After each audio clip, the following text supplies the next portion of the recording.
Hello! Welcome back, everybody, and thank you so much for being here with us as we begin day 2 of our Charter for Change convention. Yesterday, we talked about naming the systems we're navigating and the work that's ahead, and today we're going to be turning inward towards understanding who we are shaped, and why this matters for the way that we show up in our movements, communities, and democracy itself. To guide us through this opening conversation, I'm going to introduce George Cherry Jr. George is an aspiring physician and neuroscientist, a writer, and a regional civic organizer committed to building a more just, healthy, and inclusive democracy. He is a graduate of East Carolina University with degrees in neuroscience, psychology, and African and African American studies. His work centers on trauma-informed care, health equity, and expanding access to education. He has led statewide youth voter engagement efforts while strengthening community-based organizing across the region. Grounded in faith science and a vision of transformative leadership, George brings a powerful perspective on how identity, healing, participation intersect, and how communities become stronger when individuals recognize their own power. Everybody, please join me in welcoming George Cherry Jr. Good afternoon, everyone. Thank you so much. And we're grateful for this moment and to be a part of this change and a part of this conference. Albert Einstein taught us something that still humbles the world. E equals mc squared. Energy and matter are interchangeable. And inside that equation is something that is remarkable. The speed of light, which is the constant c, is 299,792,458 meters per second. And that is the only constant in the universe. Everything else, according to Einstein's theory of relativity, is relative. Means it depends on something else. And that matters today because American politics is trapped in a system that pretends nothing can change, while everything is, in fact, changing. As Charles Dickens wrote, it was the best of times, it was the worst of times, an age of belief and an age of incredulity. That's not just history, that's our current political moment.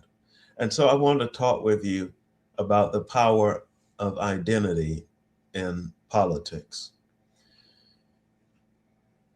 The truth is, we don't experience politics as it is. Everything is relative. We experience politics as we are taught to see it. It's an identity system.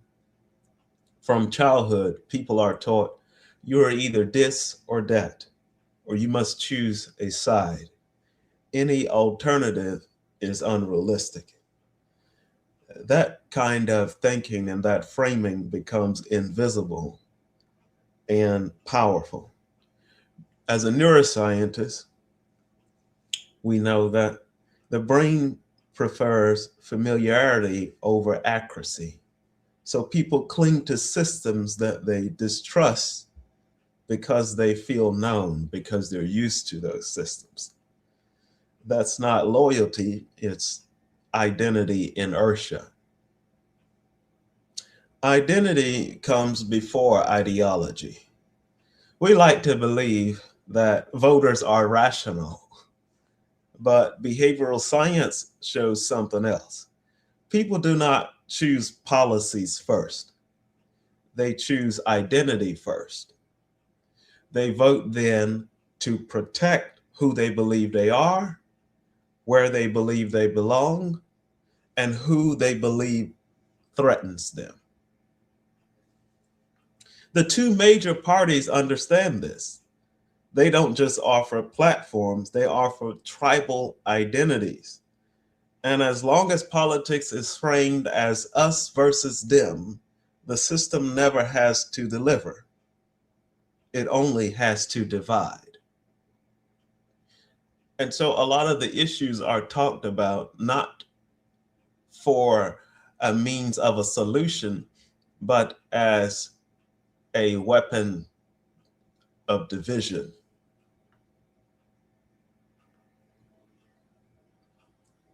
So let's make this practical. Think about the habit of smoking. When someone says, I'm a smoker, they're not just describing a habit, but they're declaring an identity. Every attempt to quit feels like deprivation. Now compare that to someone who says, I don't smoke. Same body, same environment, different identity. Quitting becomes easier because the behavior no longer fits who they believe they are. Now, apply that to politics. As long as someone says, I'm a Democrat or I'm a Republican, that's an identity. Third party voting feels irresponsible, risky, or impossible. But when someone says, I'm an independent thinker, or I'm not represented by either party, behavior changes. So we vote, we act in the system based upon who we believe that we are, based upon our identity.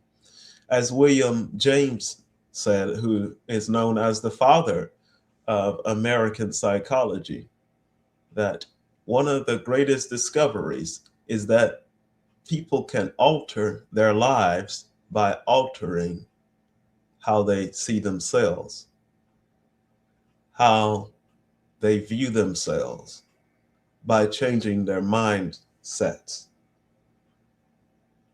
And James Clear, who is the author of the book Atomic Habits, that talks about the power of identity in our actions and our behaviors, and how identity change is important for lasting behavioral change. He says something that's very interesting. Every action that you take is a vote for the type of person you want to become. Every action you take is a vote for the type of person you want to become. Our showing up here today at this conference is a vote for the type of country that we want to live in, for the type of world that we want to exist in. It's a vote that amplifies our voices. It's a vote that affirms our new identity outside of a binary system. It's a vote for a new political identity. No single vote can end the duopoly, but patterns do. Movements are built when enough people stop asking, can this win? And start asking, who am I willing to be? We often hear about identity in politics as oftentimes something that is negative, and many times it is weaponized and used in that way. Around race, around gender, nationality, religion. One thing that we know as a scientist about race is that race is not biological. Science settled that. But racism is real because belief shapes behavior. and behavior shapes institutions. The two-party system has often treated identity as a weapon rather than a responsibility. But now we are a part of a movement, a unique opportunity to organize without demonization, to build coalitions without erasure, to engage identity without exploiting fear. There's an old story about someone complaining that their neighbor's clothes hanging out on the clothesline were dirty until they cleaned their own window and realized that their clothes on their neighbor's clothesline was clean all along. It was the window in their own home.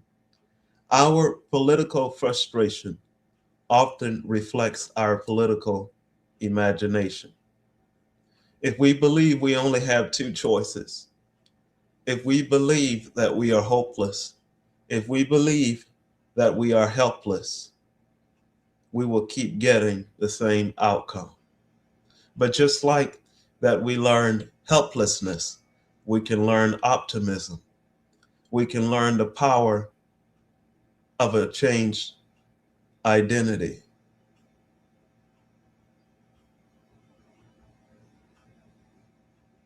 We are not limited by intelligence or values. We are not limited by race, by gender, by ethnicity. Our only limitation is how we view our identities, how we choose to use them, what we choose to believe about ourselves. We're only limited by our self-concept. Whether you think you can, as the great inventor said, or you think you can't, either way, you're right. The two-party system and current day politics survives and thrives off of people's choice or inability to believe that alternatives are allowed. But democracy was never meant to be a spectator sport. Democracy is indeed a contact sport. And we're all called to create the world that we desire to live in. You do not have to accept the status quo. No longer do we have to choose between the lesser of the two evils. That change is unrealistic. But now we can realize and grasp the power of our own voices. It's an identity shift. Every time we show up, every time we organize, every time that we tell someone about the Progressive Party, we are acting as agents of change. We're casting a vote for the political future that we believe is possible. And history has always been changed by people willing to adopt a new identity before it was popular. Science shows us that we as humans like to act in ways that are consistent with our identities, with what we believe mentally, with how we see ourselves. And that we have a threshold for the pain of cognitive dissonance. People do not act in ways that are inconsistent with their identities, but in ways that affirm their identities. And knowing this, we can use this information and use this knowledge to be social agents of change. There's nothing but the speed of light that is a constant in the entire universe. Everything is dependent upon change. Everything is relative. Things are affected by our observation, the observer effect. And our lives, our experiences in politics, the lives that we live can be and will be affected by our observation, by our involvement, by our enacting, by our actions. In conclusion, we have the power. We have power to affect change through our identities. Things do not have to stay the same. And I think that we are on the precipice of a breakthrough, a new movement in our country. We have the power. We have the power to create the lives that we want. If we care about affordability, if we care about health care for all, if we care about senior citizens, if we care about our schools, about our educational system, if we care, whatever that you care about and that you're passionate about, you have the power to influence, to affect change. Thank you so much, and I hope that you continue to enjoy the conference. Thank you so much, George. That was awesome. I'm going to hold you here for a couple more minutes just in case people have some questions. To start us off, I have a question for you. So when we talk about identity shaping political behavior, where do you think identity first starts to form for most people?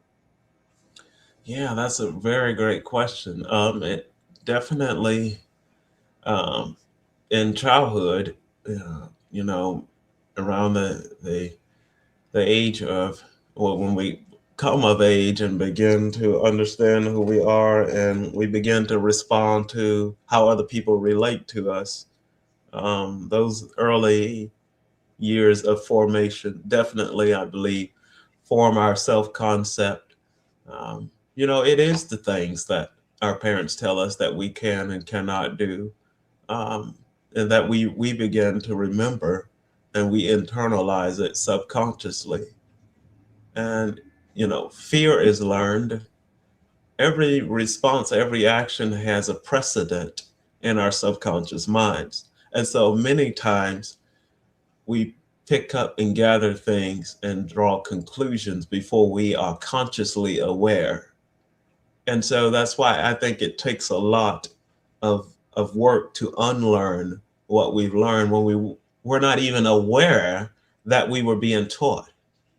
So it's really interesting, how that works. About our brain is so malleable and so subject to change because of all the neurons that we have. We have so many, and before pruning takes place and occurs, that's why we have the propensity to be able to learn, to be able to pick up things much more quickly when we're younger.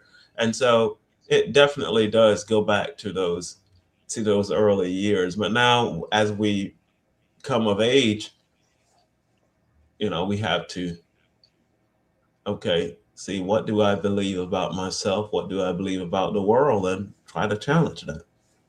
Do you have any advice for someone that maybe they did grow up with a really strong identity and they're trying to kind of figure out what they actually believe outside of all the outside influences? What are kind of your advice to people that are kind of grappling with that change? Yeah, that's a really great question. And I'll kind of start with myself, a personal story. I grew up very religious background. uh, and I appreciate my background, but now I've come to embrace a non-denominational approach and include more people on their spiritual journeys, and realize that God is in, he's in more than one place. And so I would just say, just, be open to change. Don't think, don't think that the world is going to end if someone challenges what you believe. And like, it's, try to separate it from being a threat to your existence, to you personally, and just recognize that more than one thing can be true at the same time. That's what I'm learning. More than one different things can be true at the same time, and changing doesn't invalidate who you are, or embracing other ideas and opinions. It doesn't invalidate who you are. Um, just be open. I mean, you're going to enjoy it a whole lot more. Yeah. Just have a mindset of learning. Just try to learn things. You don't have to believe everything that you read or that you hear. Just try to learn. Expose yourself to different people, different mindsets, different ideas, and then put it all together one day, and form a new opinion. Awesome. Looks like we do have a question in the chat here from Jack. So, a big concern among progressive candidates is regarding winning in red areas. So, what would you say to candidates running areas that have strong identities to communicate effectively in government? Yes. Okay. I think there's something that's common to all of us, and our basic humanity. And when you can tap into that, whether someone is staunchly conservative or Republican or red, however you want to describe that, if you can just talk with them long enough to find out what do they care about as a human, try to see how does that connect with what you care about. Yeah. And just talk about that, ride that out, see how many things that you have in common. And a lot of times it's just the meaning that we assign to the labels, the words, that we talk about,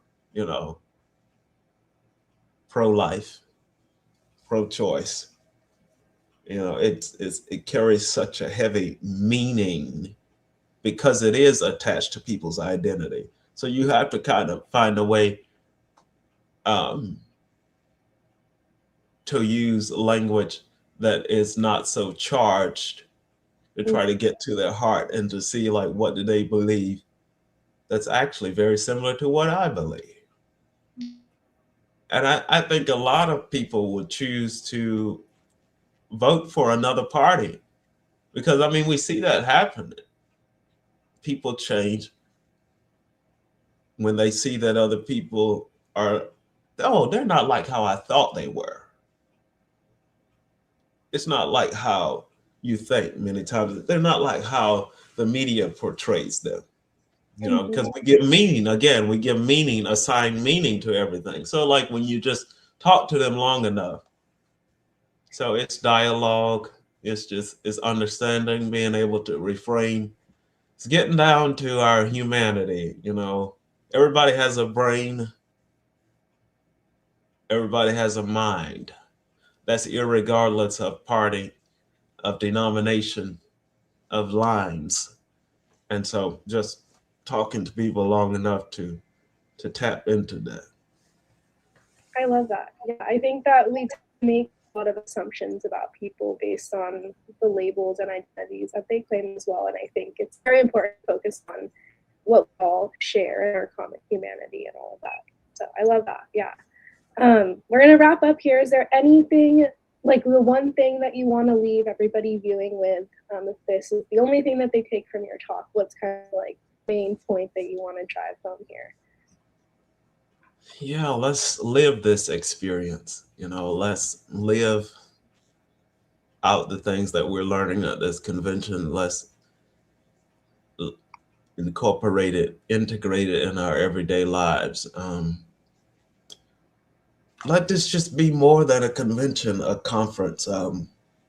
Animate it, personalize it, attach meaning to it in your own life, extend it, extrapolate it, look for ways that you can reframe your identity, that you can reframe your mindset, that you can use your identity in a positive way to be an agent of change. But just spread the message, keep it going from here, internalize it and personalize it.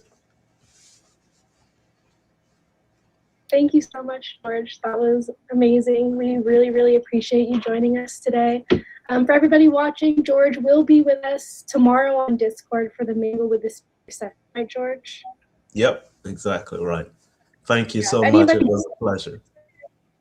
Yes, thank you, George. You're awesome. Yeah, if anyone has any questions for George, please join us on the Discord. George, I will send that link over to you later today, okay? Okay. All right. Thank you so much, George. Thank you. Okay.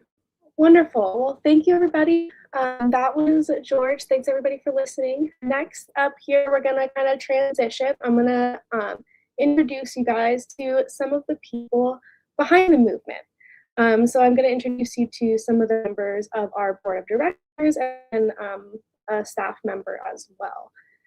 So I'm going to go ahead and just give the stage to everybody. I'm going to introduce Sydney Catalina. You guys have already heard from her, but she will go ahead and take the stage and give a brief introduction. All right, Sydney. You're muted, Sydney. I just noticed. Hi, everyone. My name is Sydney Satalino, and I am the leader of the Progressive Party. So my day-to-day is guiding our You Can Run program, where we're running candidates for office. I am a part of the board of directors, and I also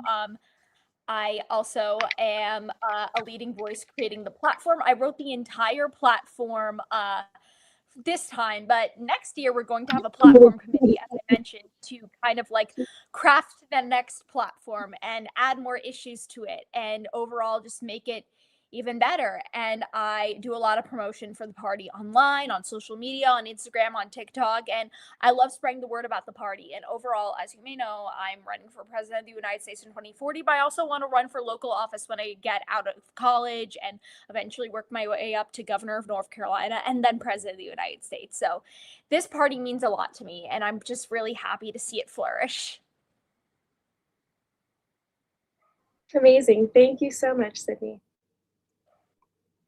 Next up, I'm going to introduce David Hughes. Hi, David. Hi, everybody. So I'm David Hughes. I am a member representative. So that means that I represent the interests of all the members who are not staff volunteers on the board of directors. And we do lots of interesting things there. You'll hear a little bit about that later today. I'll just tell you how I came to this place. When I was younger, like a teenager, I grew up in the Reagan era as a Republican. I was down with the Soviets. It was all very much like that, the Red Menace. And as I got older, I started to see more of the world around me, and I discovered that my tendencies lean towards social welfare and taking care of other people. So I became a Democrat. So that's great. And then lately, I've been noticing that the Democrats aren't taking care of people anymore. Like the Republicans say they care about the workers, the Democrats say they care about the workers, but I'm not seeing that in their actions. And that's kind of what drew me to this party, was the idea that we're going to go back to the people and have a party that represents the people. And so I'm really excited to be part of that. Awesome. Thank you so much, David. And we will hear from David a little bit later today as well when he kind of walks us through our bylaws and voting process. Thank you so much. Next up is Ajac. Most of you guys probably know Ajac. I'm going to invite her to stage. Hi. Here we go. Whoa, you can't see me. I have no light. I'm Ajac Johnson. I'm the Chief of Staff and currently the Acting Party Chair for the Progressive Party. My role looks like managing volunteers, making sure they're put where they need to be, making sure that they have the resources to do their job appropriately. I'm also responsible for making sure that we're following through on timelines, that that all of our programs, which we're going to talk about in a little bit, are in tippy-top shape, going across on time, that we're enabling people to run, win, and lead in elections across the country. I'm a grassroots organizer in Wisconsin. I live in the beautiful city of Milwaukee. And on the ground in Wisconsin, it's very obvious that essentially,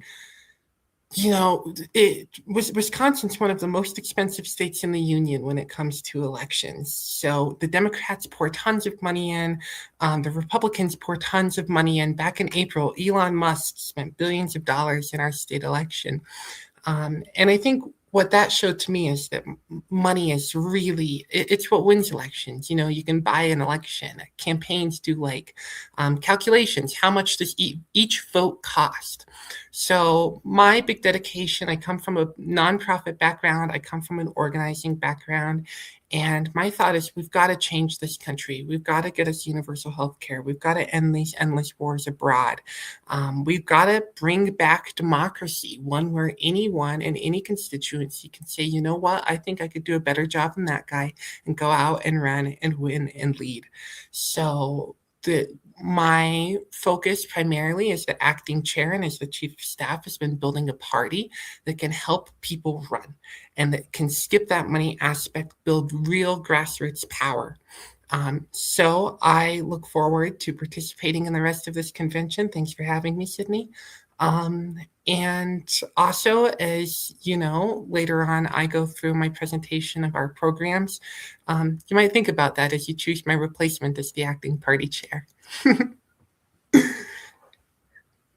Awesome. Thank you so much, Jack. All right. Next up and last but not least, we have Balin, who I will invite to the stage. Hi, Balin. Hi, y'all. I am the current acting treasurer of the Progressive Party, Balin, and I've been just working in supply chain and just essentially going through my life and finding out what I believe. And this has really connected with me on multiple levels on how we work and how we are really focused on the people. My job day to day really works down in the money. I'm what money goes where and reporting that money to the FEC and a bunch of different things like that. I don't have much to say, but that's what I got. Awesome. Thank you, Balin. And Balin will be joining us a little bit later today with the candidate panel as well, so you'll hear from him again. Amazing.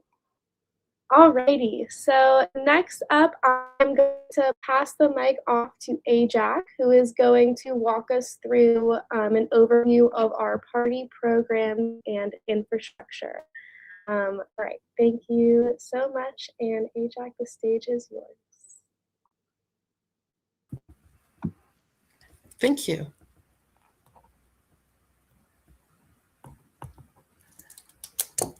Hi again. Again, I'm Ajac. I'm the chief of staff and acting party chair.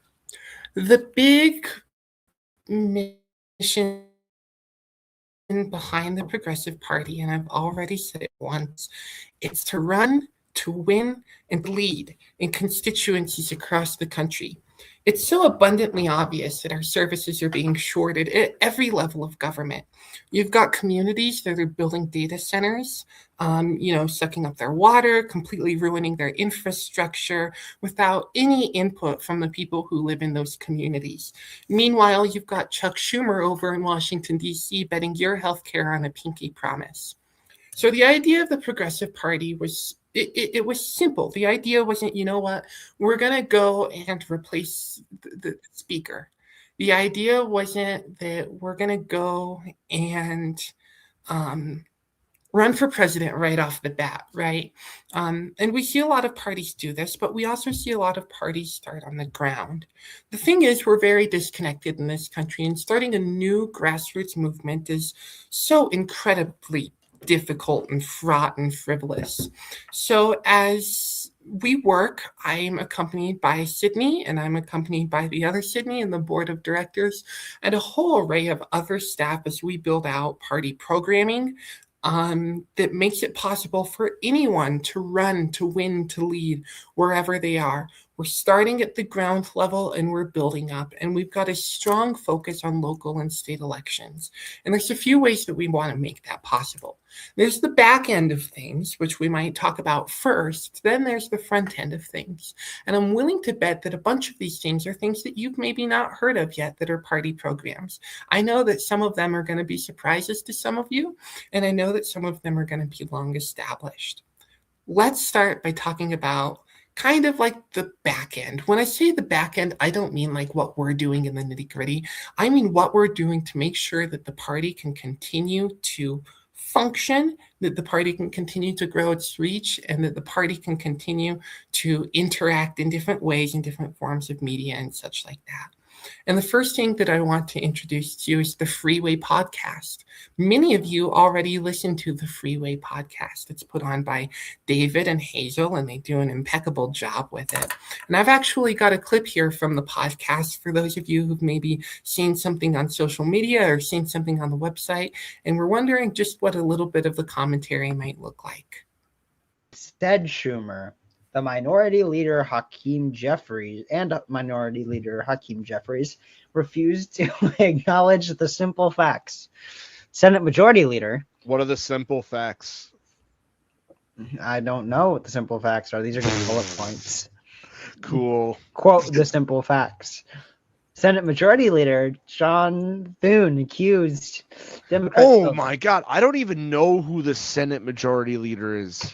That's bad. It used to be Mitch McConnell. I don't know who it is Isn't he now. like a retire? I mean, no, he's still in there. No, Senate Majority Leader John Thune. I don't even know who that is. I don't know. That's my live reaction. I've never listened to that clip before. I need to catch up on my episodes of The Freeway. The Freeway episodes tend to be about an hour long, maybe a little bit more, maybe a little bit less, depending on the day. They typically cover a few topics that are big in the news. They come out bi-weekly. You can see them on all major platforms, and you can head over to their website by typing in thefreeway.cc. Again, that's thefreeway.cc. Another thing that we're working on, which might be news to some of you all, and probably is news to some of you all if we've done our good job of keeping a secret, is that we are exploring the possibility of a Young Progressives program. Yesterday, it came up that members could only join the party if they were over the age of 18 and also U.S. residents. We've had many of you reach out to us and say, I want to start something at my college. I want to start something at my high school. And we're listening to that because we understand how important that grassroots effort is. I am in a very political world, and I know so many people who started door knocking when they were 15 or 16. And we want to make sure that the ability to participate in our civic government is open to all of you. Let's shift gears. I want to shift gears towards our membership program. The membership program, it's pretty simple right now. We're going to have more programs like this tonight. We're all going to be in the Discord server talking to each other. Members are also going to get to vote on the next party chair. And these are all things that come with the privilege of being a member. You can sign up to be a member at progressforus.org. Another thing, we've got our member-only Discord server, and there's always stuff going on in there, always conversations and stuff. Switching gears again, let's talk about our electoral programs. We've got, I think, an electoral program that I really want to put in your attention, as many of you will probably not run, some of you hopefully will, but many of you probably won't run, is our Choose Your Leaders program. If there's someone who inspires you in your day-to-day life, someone who you think would just do a remarkable job leading your country, leading your county, leading your city, we actually have a forum on the You Can Run website, which is accessible via progressforus.org, where you can nominate those people and we'll reach out to them with the resources that we can provide to get them going on their journey. Finally, the on-the-ground electoral stuff. I want to show you Run, Win, and Lead. Run, Win, and Lead is the master program that we've got that compiles all of our different programs, helping you to run, win, and lead. And I want to start with the You Can Run program. I don't know if I can zoom in here, so you're just going to have to read really tiny.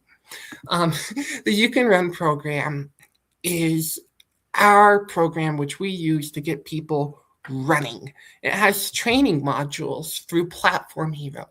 The point of Platform Hero is you can go from never having even known what an office is to being able to win one over the course of just a few weeks through really intensive hands-on education where you're building your campaign, building your branding, such like that, just being absolutely on top of things.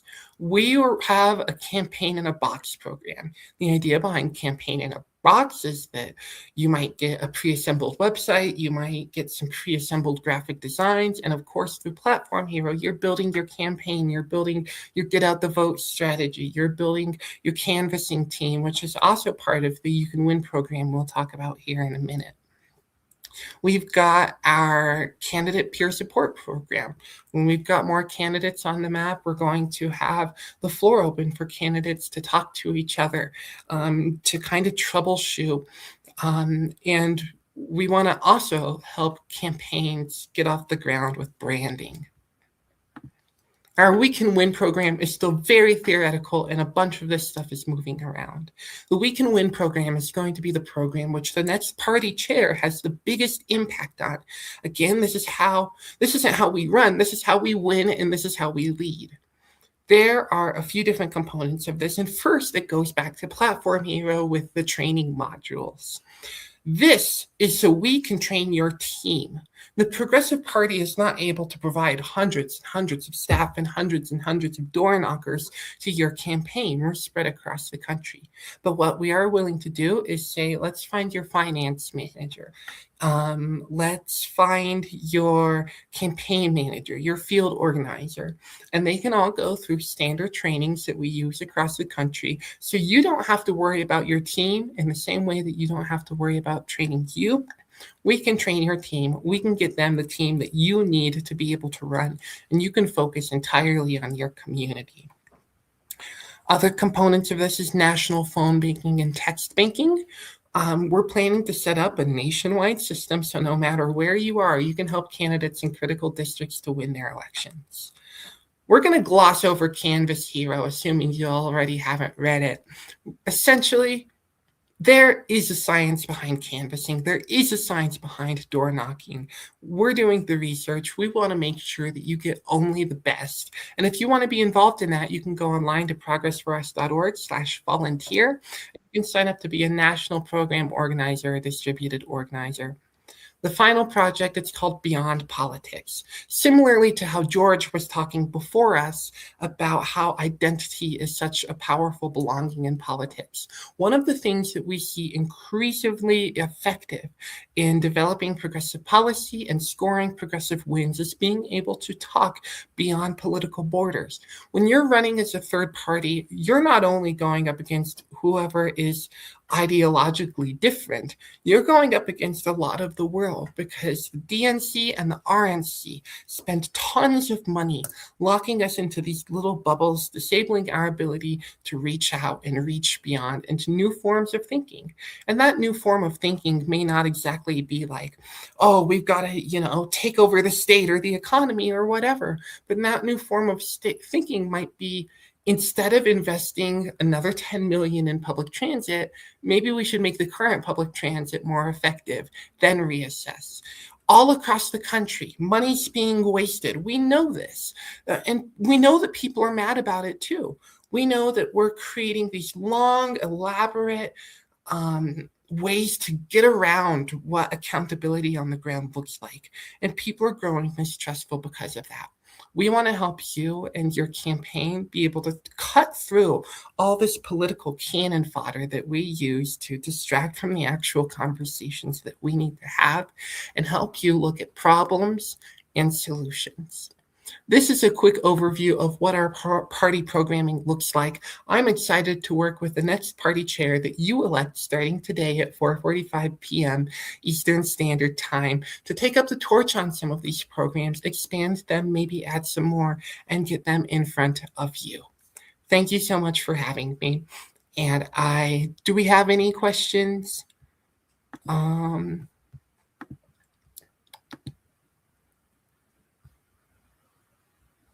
I see no podcasts, but I do see a fan.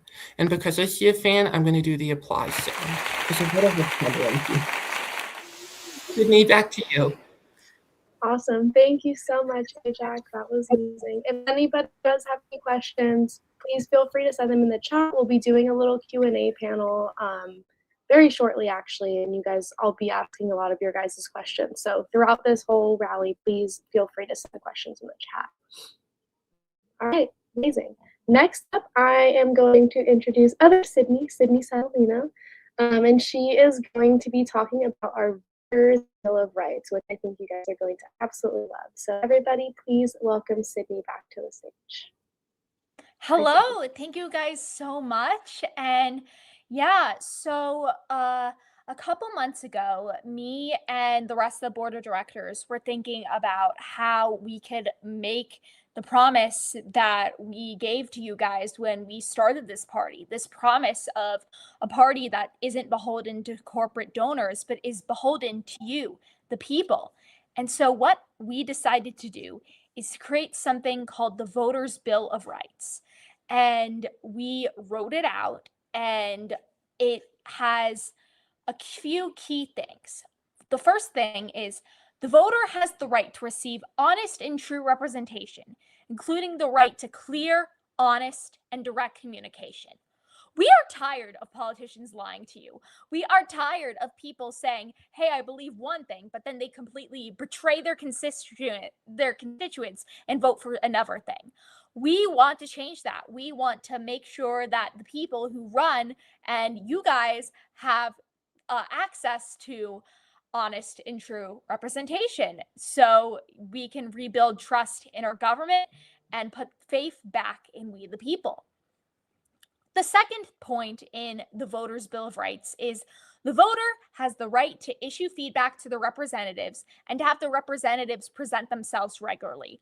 We're so used to politicians paywalling themselves to corporate donors or people at lavish parties, but not really taking any questions from the people.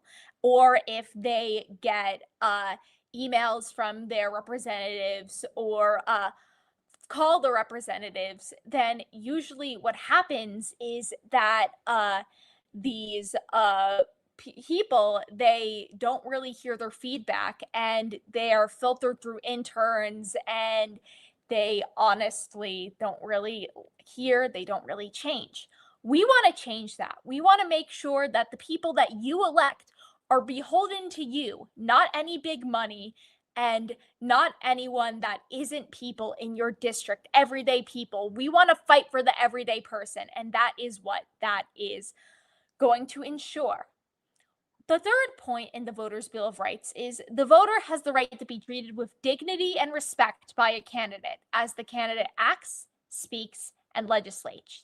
So that means that everyone will be included, everyone will have their voices heard, and they won't be dehumanized, and people will be able to trust their representatives again, as long as the people in this party stick to what they need.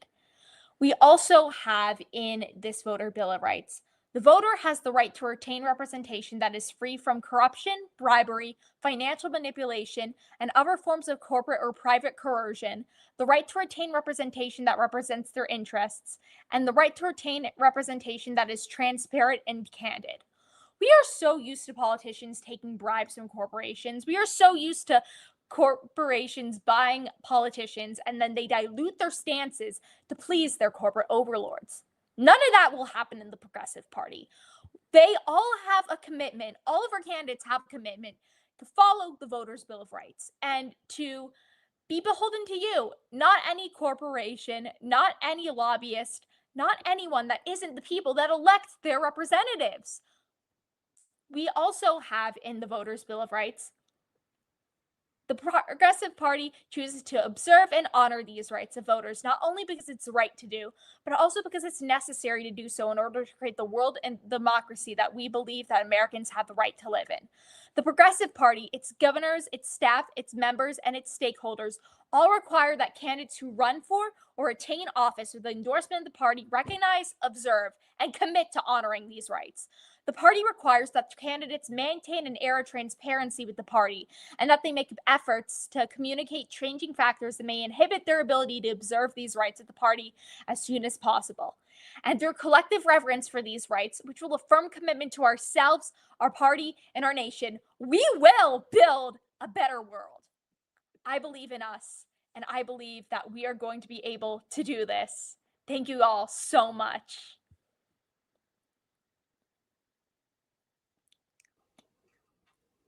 Awesome. Thank you so much, Sydney.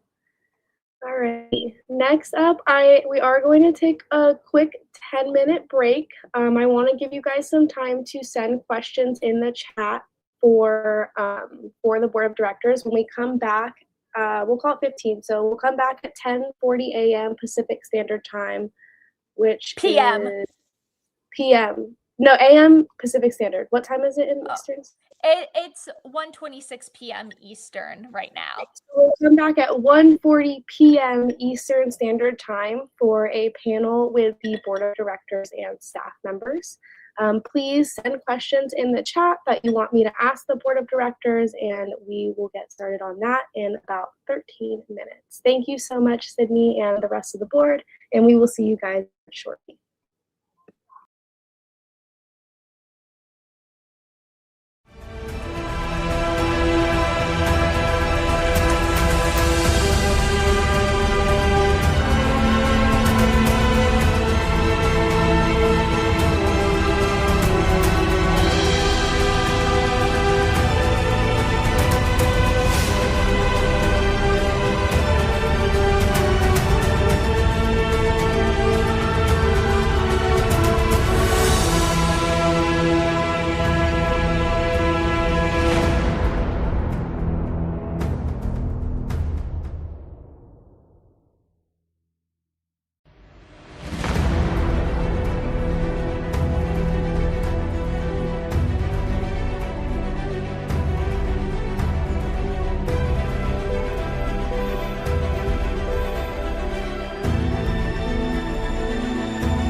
we are going to get started here. First off, we do have TJ here. You guys have not met him yet. So TJ, I just wanted to give you a couple seconds to introduce yourself to everybody before we get started.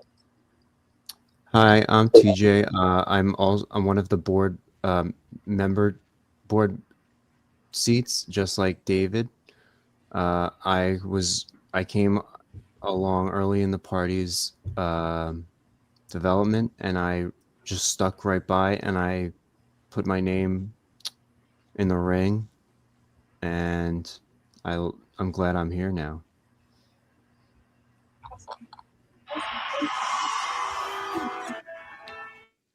Okay, so we are going to go ahead and get started with some questions. None of these are directed at anyone specifically, so please just feel free to step in and answer. We can have multiple people answer the same question, so just feel free to chime in. First question, I'm going to kind of start us off foundationally. We got a lot of questions about this last night. Sydney kind of touched on it in our first panel. But can we have a clear definition of the Progressive Party? Or in other words, what is the party's political ethos?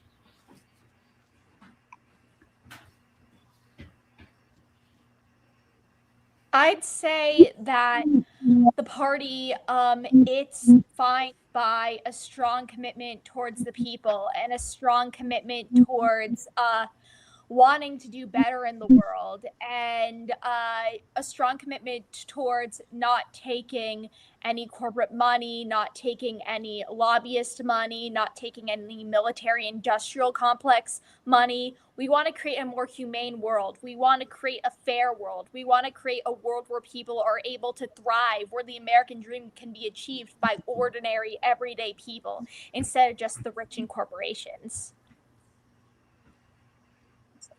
And let me add to that the American dream. So we're not against people being rich, right? We're not communists in that sense, right?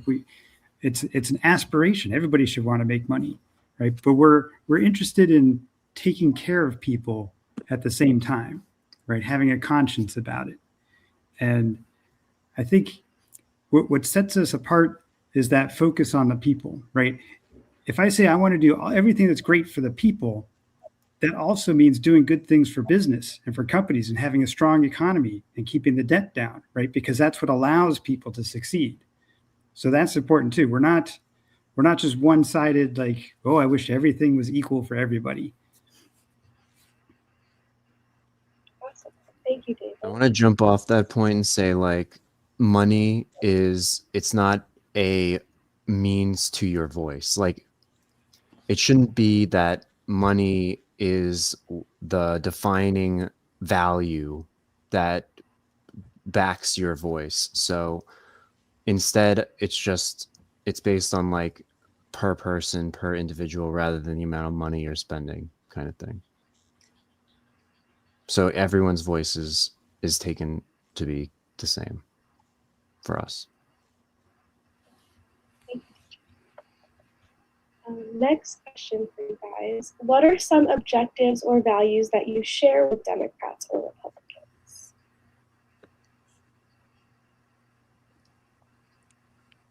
I mean, I guess one thing is that both parties want to say we care about the people. Both parties want to say we care about human rights, we care about protecting people, stuff like that. We share those values. We want to protect people. We want to protect human rights. We want to protect the people. We want to protect small business. We want to protect our soldiers. But the thing is, they don't really follow through. And the difference between us and the Democrats and the Republicans is we follow through on our promises. So I guess it's sort of the same like in ethos, but also we actually follow through. And that's the part that they're lacking because their follow through is diluted by corporate money. Yeah, I'll also jump off that. So the Make America Great Again, the phrase is alluding to the post-war America that we had when you could start a family just by getting a job and getting a house, and you could support you and your family just off of that.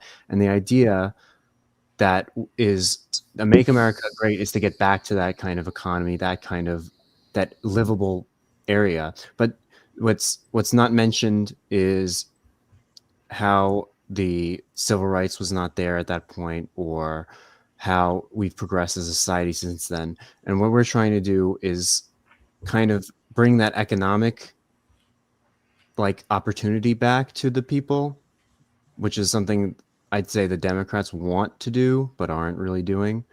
So we agree there. And then the idea of make America great is something we want to do, but actually. Awesome. Thank you. Anybody else have anything?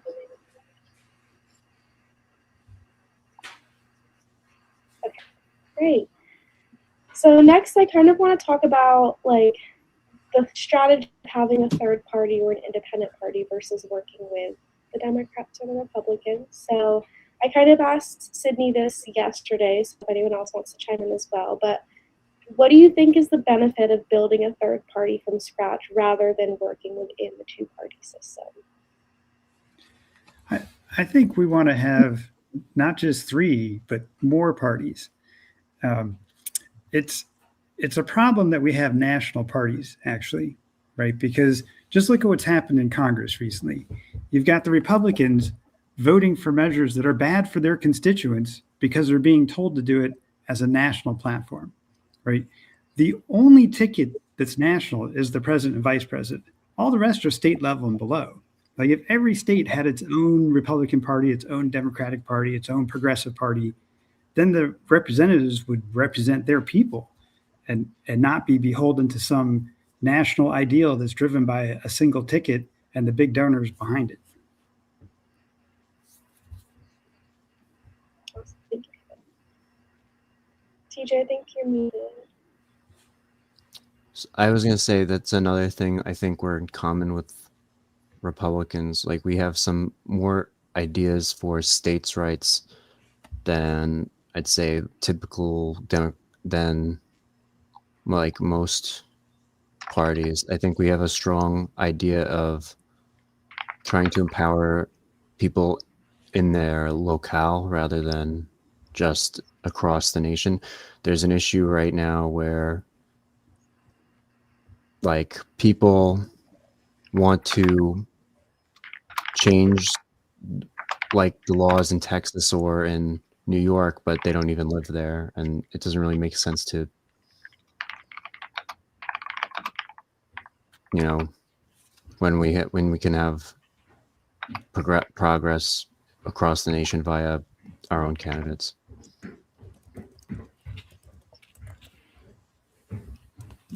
I think we got a follow-up question on the Instagram chat here. Why not just run independent and then make a party with other Americans who have similar values instead of imposing a brand new party?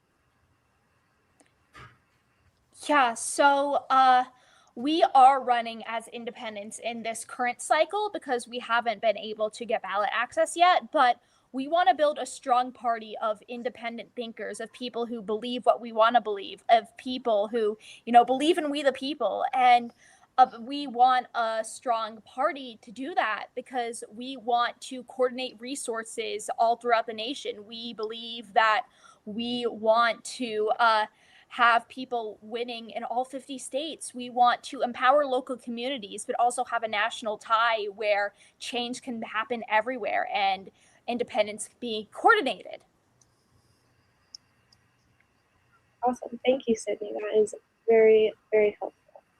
And then another kind of similar question from yesterday, but how do you respond to concerns about splitting the vote and helping Republicans win? Can we kind of provide some clarity for anyone that's just joining us today?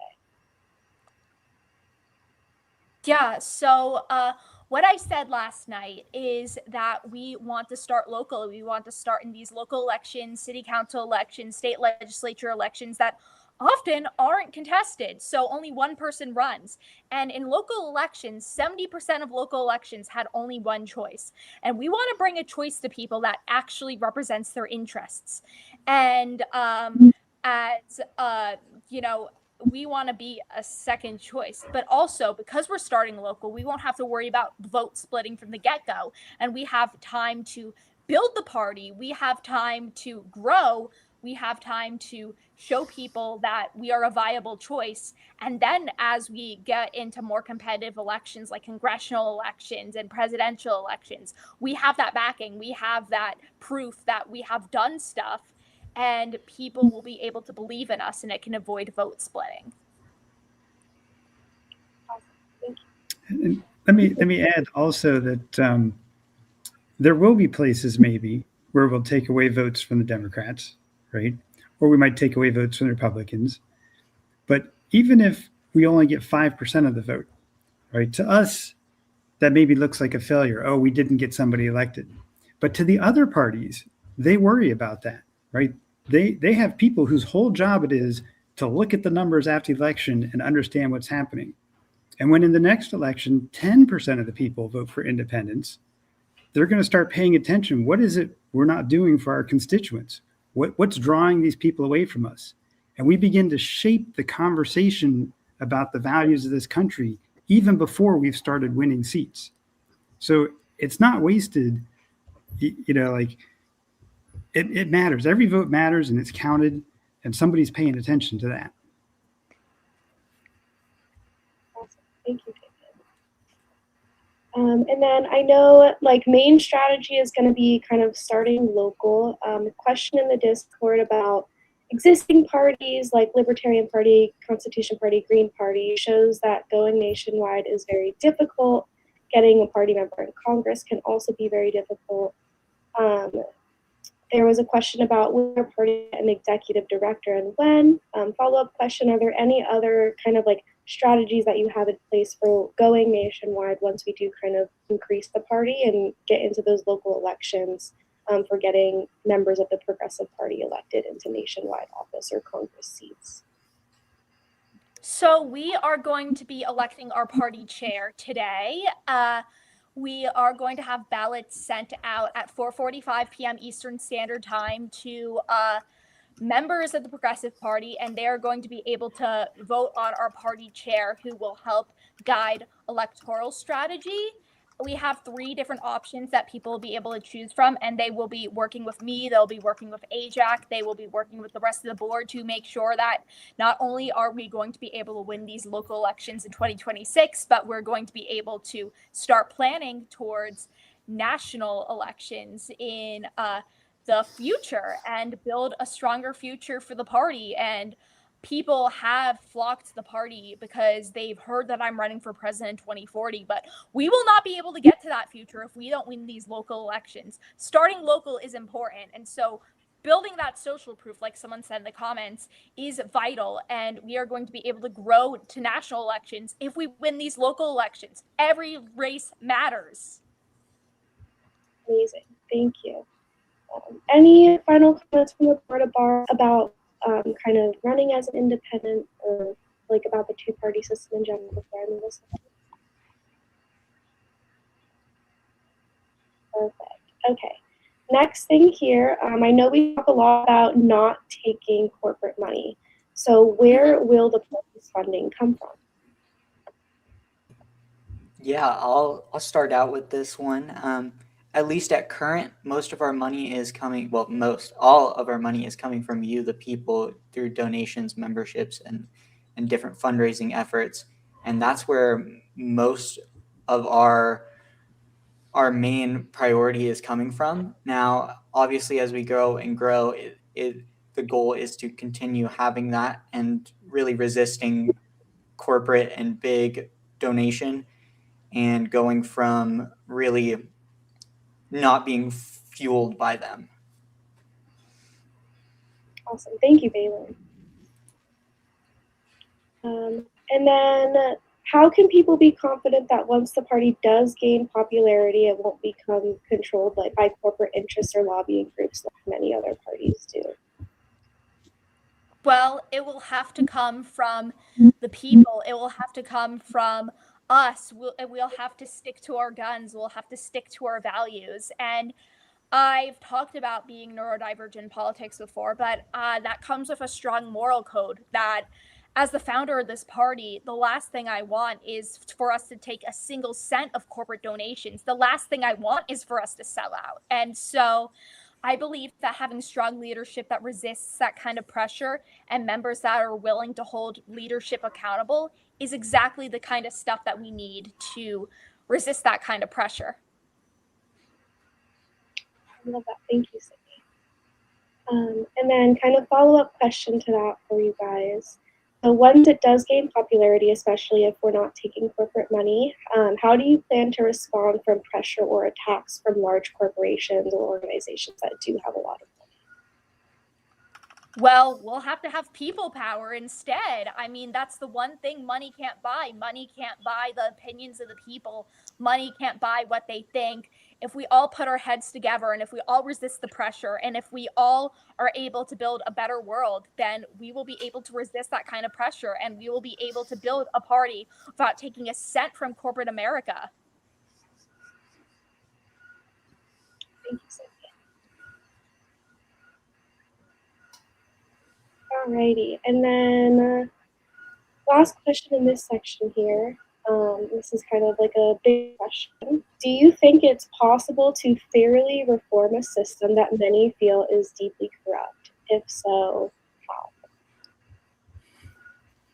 Well, let me start by saying that the system has problems, but if you look at other places in the world, corruption comes on a scale, right?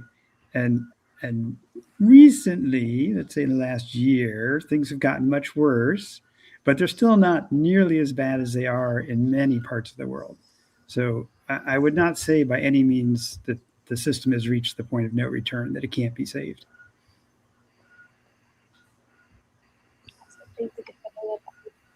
And then David, while we got you, I do have a question for you in the chat here. So how did your involvement as a scientist influence your decision to join the board? And how do you feel the Progressive Party can bridge the gap between people and science? Well, that's a good question. So, of course, I love science. I love engineering. I think it's great stuff. It makes everything exciting to me to understand how things work. And that also translates to understanding how the society works, right? I hadn't looked at it before I started becoming involved in this party, but what are the pieces that fit together? How does the economy work? Where do people get their money from, their healthcare from? Like all these things are like a little puzzle, and it's kind of the same as an engineer solving, well, how do I make this machine smaller so it can be, fit into some tiny space? They've been exploring the pyramids with little rovers that go in through little cracks and look at things, right? It's the same kind of problem solving. And the difference is in engineering, people don't get all upset about it, right? We can have discussions, we can have different opinions, we can try things, work it out, and find a solution. But when it comes to society, people get really excited and they start yelling at each other, and it's hard to come to a solution. And so I think the translation there is learning to have a conversation about things is what's important. Yes, I think that is a common theme of today. It's going to be a common theme of today. It's just talking to people, finding shared humanity, and not taking things personally and getting upset about it. Yeah. So, thank you so much, David. All right, you guys, I'm going to kind of transfer us into some economic and policy questions here. So how would you describe the party's economic framework? Socialist, capitalist, a mix of things. That's the first question.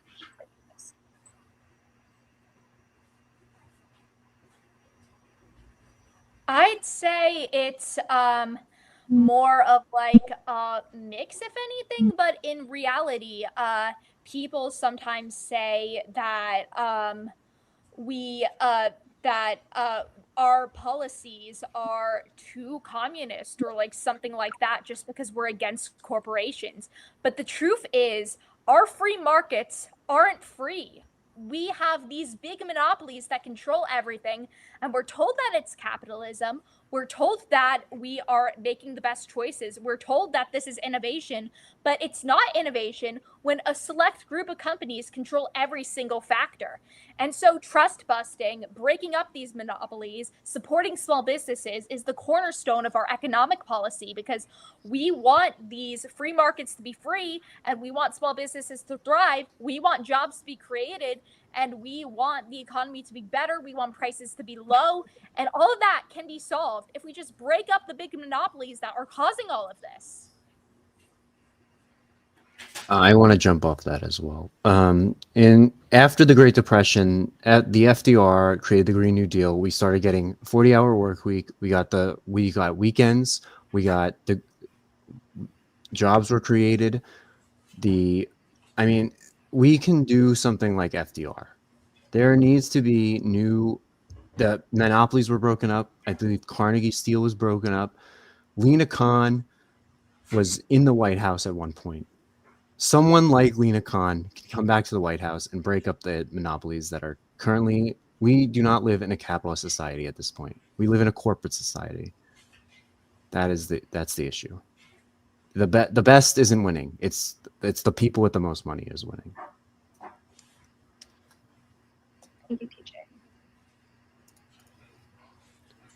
And then kind of, how would you connect that kind of policy to support for low income or marginalized communities economically? Like, what is your plan to kind of support those communities?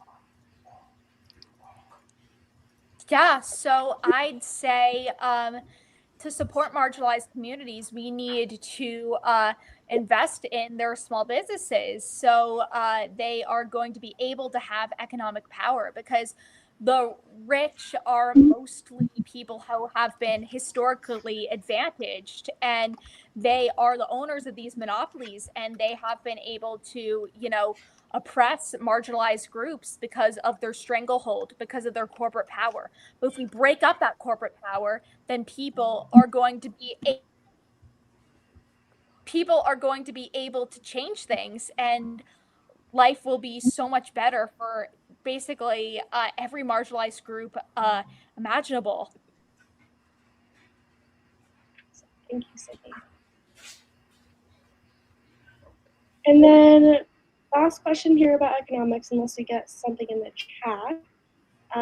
If wealth concentration is challenged, how would you respond to concerns that wealthy people would simply leave the United States? So I don't think they will leave in great numbers because other countries, like I think France has like a 70% top tax rate. If this is your home, and most of the world thinks of America as still being one of the best places to live in the world, like there's not really a lot of incentive to leave unless we're really draconian, right? Like you say, attack them. Yeah, okay, we could drive them out if we wanted to, right? But as I said, we're not opposed to people being rich. We just want them to pay their fair share. We don't want them to pay more than their share. We just want them to pay their share. That's all.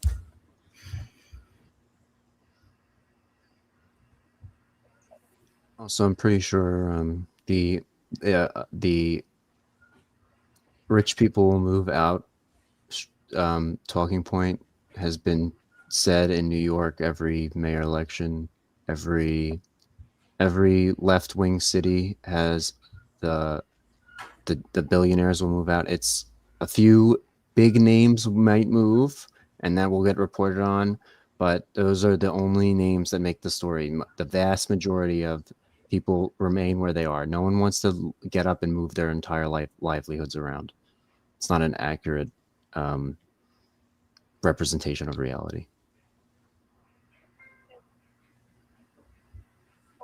And it does look like we have a question in the chat here.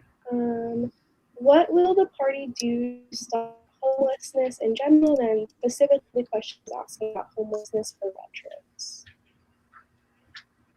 There is a housing crisis in America. We need to create more affordable homes. We need to create incentives to build those homes. There needs to be a cut down on some regulations across the states to make these homes easier to build and have more people to have more ability to access them.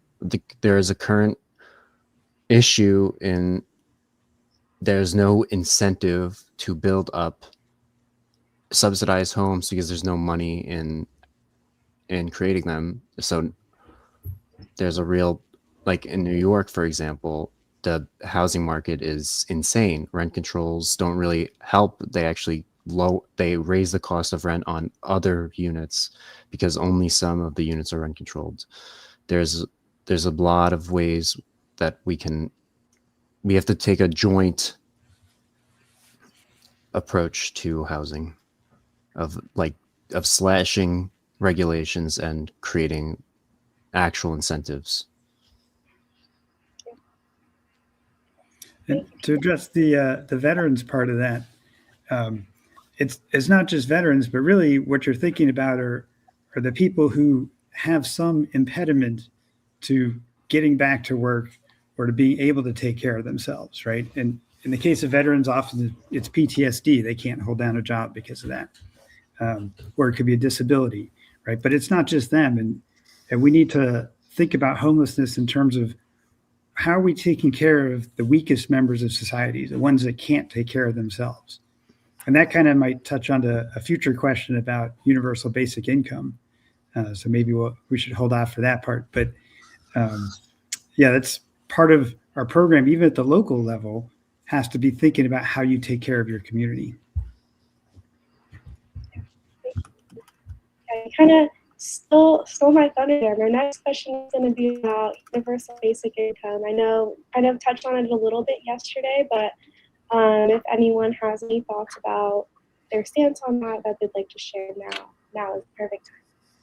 Well, since it's still focused on me, I'll start. I think we almost have it already in this country, but for some reason we're afraid to talk about it, right? So you think about all the different welfare programs we have, right? There's SNAP and there's WIC and there's like all these different ways that we're giving money to people that need help. Well, universal basic income is just saying, let's roll all that into one package and just distribute it evenly. It's a lot easier to administer. There's no way to cheat if you make it universal, right? Everybody gets the same. So there's some good arguments for doing it that way. But in the meantime, until Americans can wrap their heads around this concept that, that doesn't totally undermine our way of life, we probably still have to carry it out through a series of separate packages and sort of disguise it, if you will. Anybody else have any thoughts there? I think that was very well put, David. I think, yeah, it's just about kind of packaging it up the right way at the right time so that people are ready for it kind of thing. Awesome. So kind of staying on some social policy, I know we talk about neurodivergency here. So what will the party provide for neurodivergent individuals, and kind of how will neurodivergency be treated differently from some of the other ways that larger parties kind of talk about it?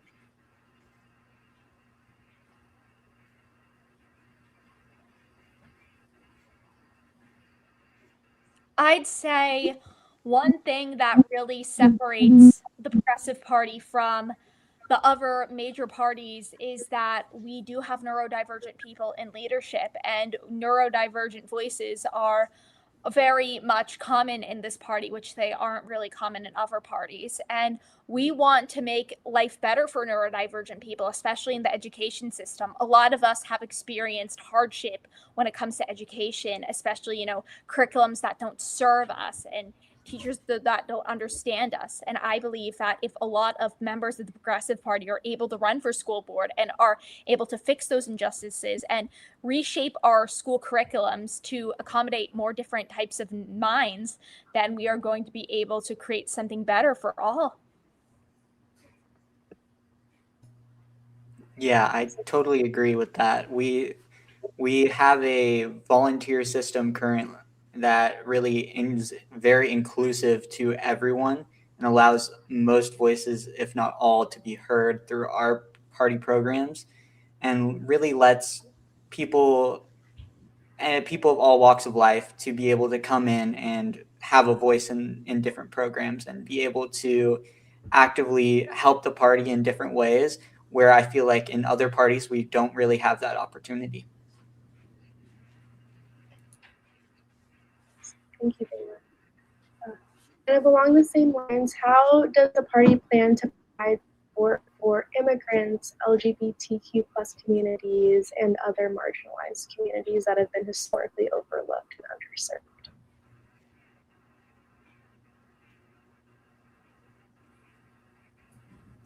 I think speaking on just the LGBTQ plus comments and really taking that in is, again, that same focus of having different people in power and volunteer. And as a member of the LGBTQ plus community myself, it's very easy to, well, not easy, but it's able for me to provide my outlook on the board of directors and provide my outlook to different things to try to be inclusive. And that's one of the main reasons I joined the party in the first place, was because of this injustice I see, and the injustice we see differently in the world against people of different walks of life, and just really focusing on the people and how we come from where we come from, and how to further that and really have the people speak through the party.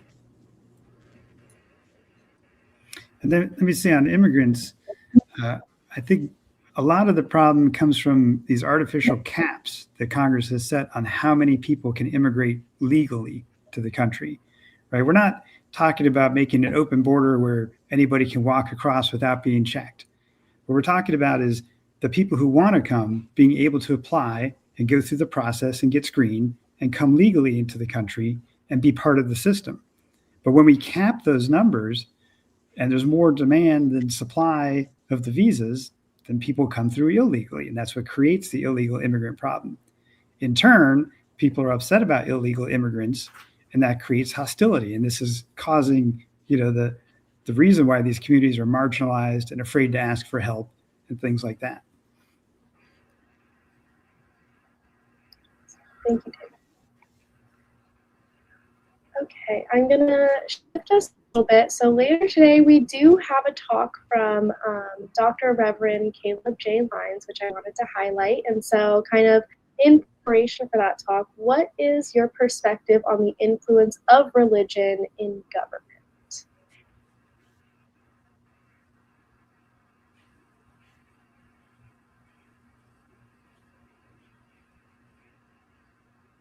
You're muted, TJ. I'm not going to be able to find the quote, but there was we wrote a treaty to Tripoli, and in that treaty, it says, the U.S. was not founded on any religion. And I think that's kind of where it's my opinion. Right. I think it's important that the government does not impose a religion on people, right? Like we have this principle of religious freedom that everybody can worship their own way. But we should also recognize that everybody who represents us has some belief, right? When we pick a representative, they might be an atheist, or they might be a Catholic, or they might be some other religion, right? And that's going to influence their way of thinking. And that's okay. Like we want people to have morals and be accountable to themselves and to the rest of us. We just don't want people to say, well, everybody has to do it my way, right? That's what we don't want to impose on people. Yeah, I love that. I think it goes back to talking about forming a party of independent thinkers as well, and allowing people to kind of from their own religion and not imposing on people. Awesome. And then kind of wrapped right in there with religion, we got a question about abortion and what is the party's position on abortion?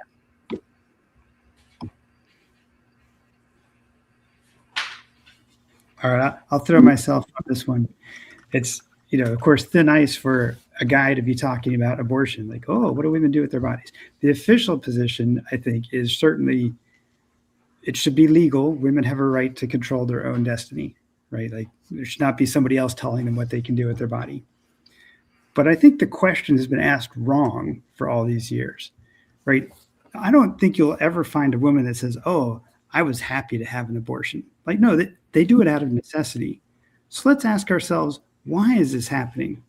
Is it because they didn't have access to proper contraceptives? That seems like an easy problem to solve. Is it because they don't have the resources to take care of themselves, much less a child? That seems like a social problem we could work on. Is it because they have an abusive partner?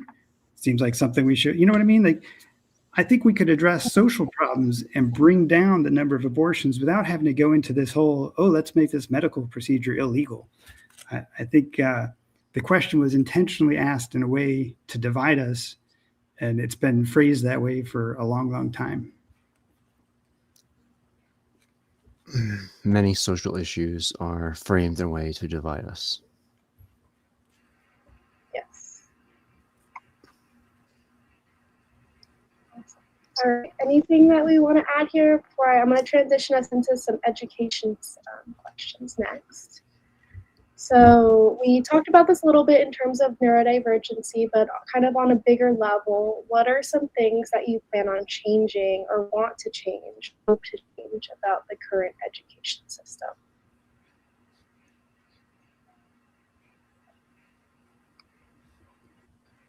So one thing that I really want to change about the education system is the way that schools are funded. Property taxes have a lot to do with the way that schools are funded, which allows richer schools to have more opportunities than schools in poorer areas. And it's heartbreaking when a school that's near you has a jumbotron, but a school 20 minutes down the road can't afford supplies. And so the Progressive Party has proposed a solution where corporations and multi-billionaires are taxed 2%, and that 2% goes into funding schools equitably.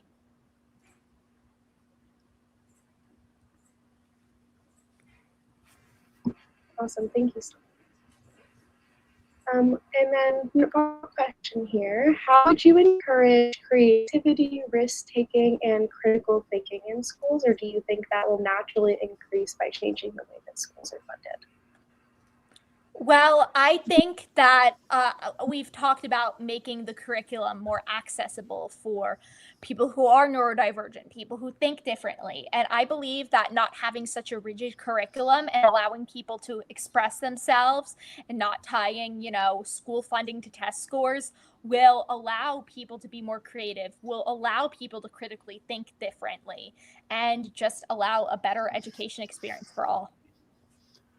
Yes, we should be going back to looking at the No Child Left Behind Act, which tied funding to test scores. Maybe repeal that into something different. That was the No Child Left Behind Act of 2001.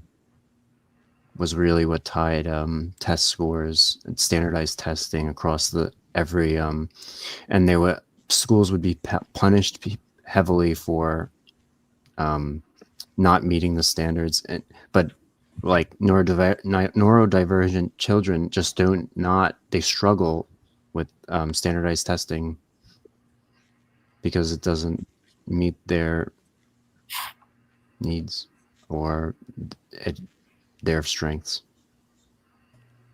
Yeah, and I think it's important to highlight the differences in neurodivergent people, and especially not compared to neurotypical people, but compared to each other, and know that everybody's different, and not in just the sense of where we came from and what we do, but how our brains work and how that operates through learning. And everyone has different learning styles and different ways that really highlight their skills. And I think education should really help to further what people are good at rather than forcing into a box that we have today.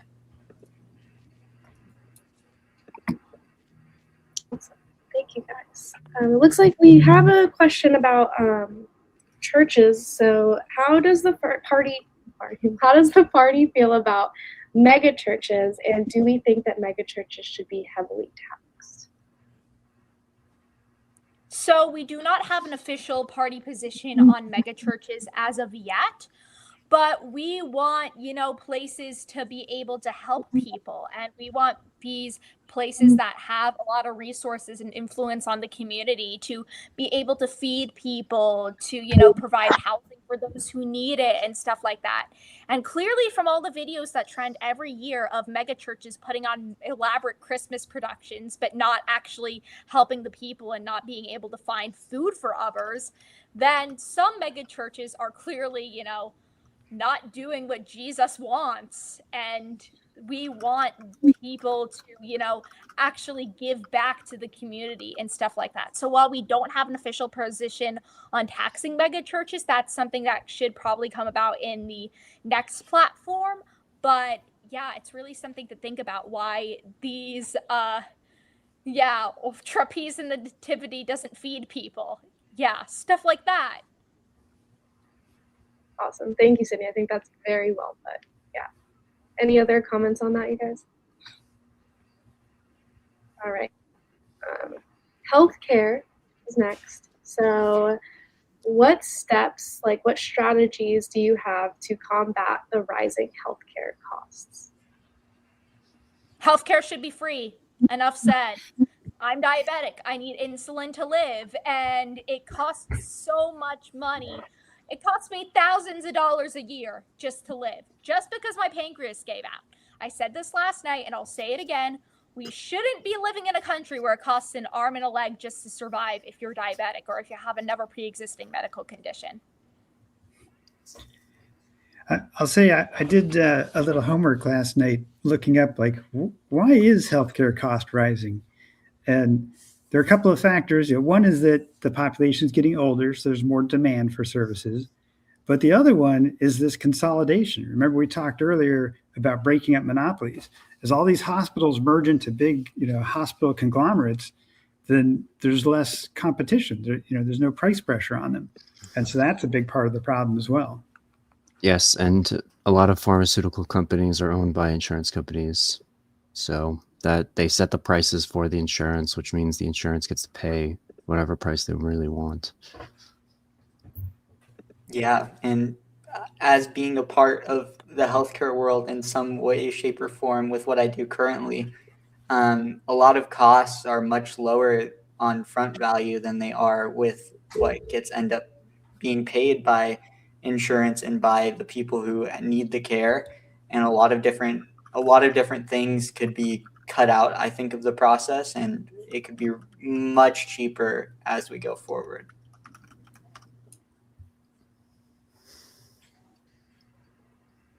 So thank you, guys. Next up, climate change. What's the party's stance on climate change, and how does the party plan on acting on climate change moving forward? Yeah, so a big factor when it comes to climate change is corporate emissions and how corporations aren't held accountable for emitting so much. And we're told to, you know, drink with paper straws, and that will definitely save the environment.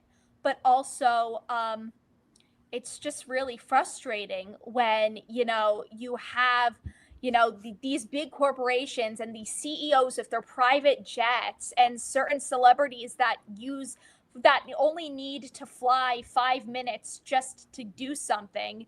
And it's frustrating because we're told that we're the problem, but in reality, the problems are the corporations. And so we want to implement a carbon tax on the top emitting companies in America to hold them accountable and to hopefully increase more environmentally conscious behaviors. And we also want to protect our national parks as well. And there's another way that the corporations are causing a problem, which is through this capturing of the government with the big donations, right? We can no longer trust what the government's telling us because the government's being told what to say. And this creates, a dialogue, but it's not real. Like, scientists know all about climate change. They know what's causing it. They know how bad it is. But the public is being confused, and they're being confused in part by official statements that are driven by these corporate donors. And so that's a problem too.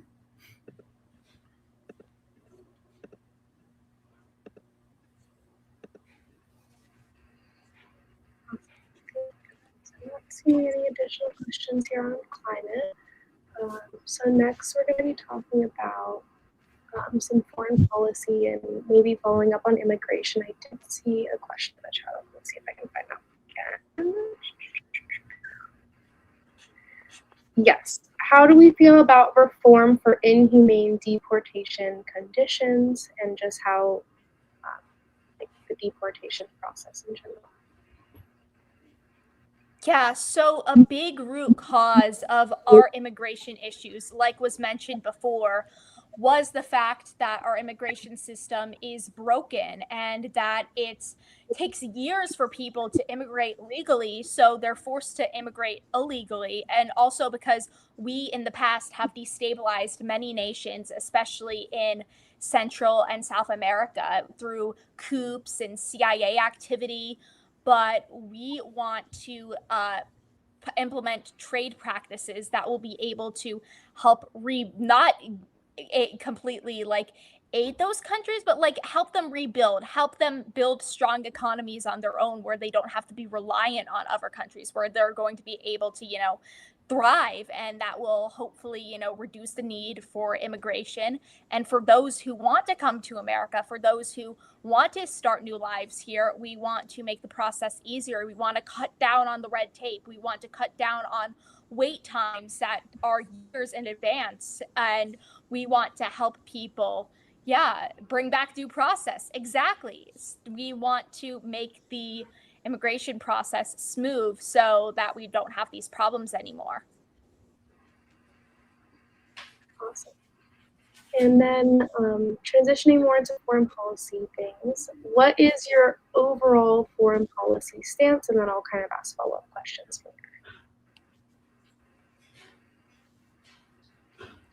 So, our big foreign policy stance is to, end the endless wars and to not stop spending so much on, bombing people halfway across the world, instead investing in humane foreign policy, building relationships of companies with countries, and just make things better for, places, and endless war and create, a better future for all. Awesome. Thank you, Sydney. And how do you plan to approach relationships with developing countries differently from how we do right now? Yeah, so a lot of the way that we build relationships with developing countries is we send them aid, and like I said, we don't really allow them to empower themselves, but instead we could be trading with them, and we could be helping their economies grow, and we can empower the people over there to start new lives and not do it for them, but create something sustainable that can't be taken away. There's also a darker side of how we interact with developing countries. And sometimes American companies will go in and say, "Oh, we're going to help develop. We're going to drill for oil, and we'll put in some roads to get out there, or we're going to do something that's going to need trains, and we'll get the mining going, and we'll have the engineers come, and it'll be great." And then they start taking all the profits out of the country. Right? They don't hire the locals except for the lowest paid jobs, and then the profits go back to America. And usually the countries eventually go, that's not right. And they push back. And that's when we get into some of these endless wars too, where the American companies go to the government and say, "Hey, you got to go bomb them until they give us back our rights." Rights. So that's another place where, we could just stop doing those things. It's very easy to stop doing those things. And that will help. Thank you. And then last thing on foreign, this isn't really foreign policy, but getting a lot of these questions. For people that are outside of the United States that want to support the party, what can they do? Yeah, so I'd say, what was that again? I'm just trying to make sure I heard you right. You're all good. So people that are outside of the United States, I know you have a lot of followers on Instagram, Sydney, that are not located in the United States. If they want to support the Progressive Party, they can't really become a member or volunteer since they're not here. So what other things can they do instead? Yeah, so the biggest thing you can do is perfect, share our content, spread the word.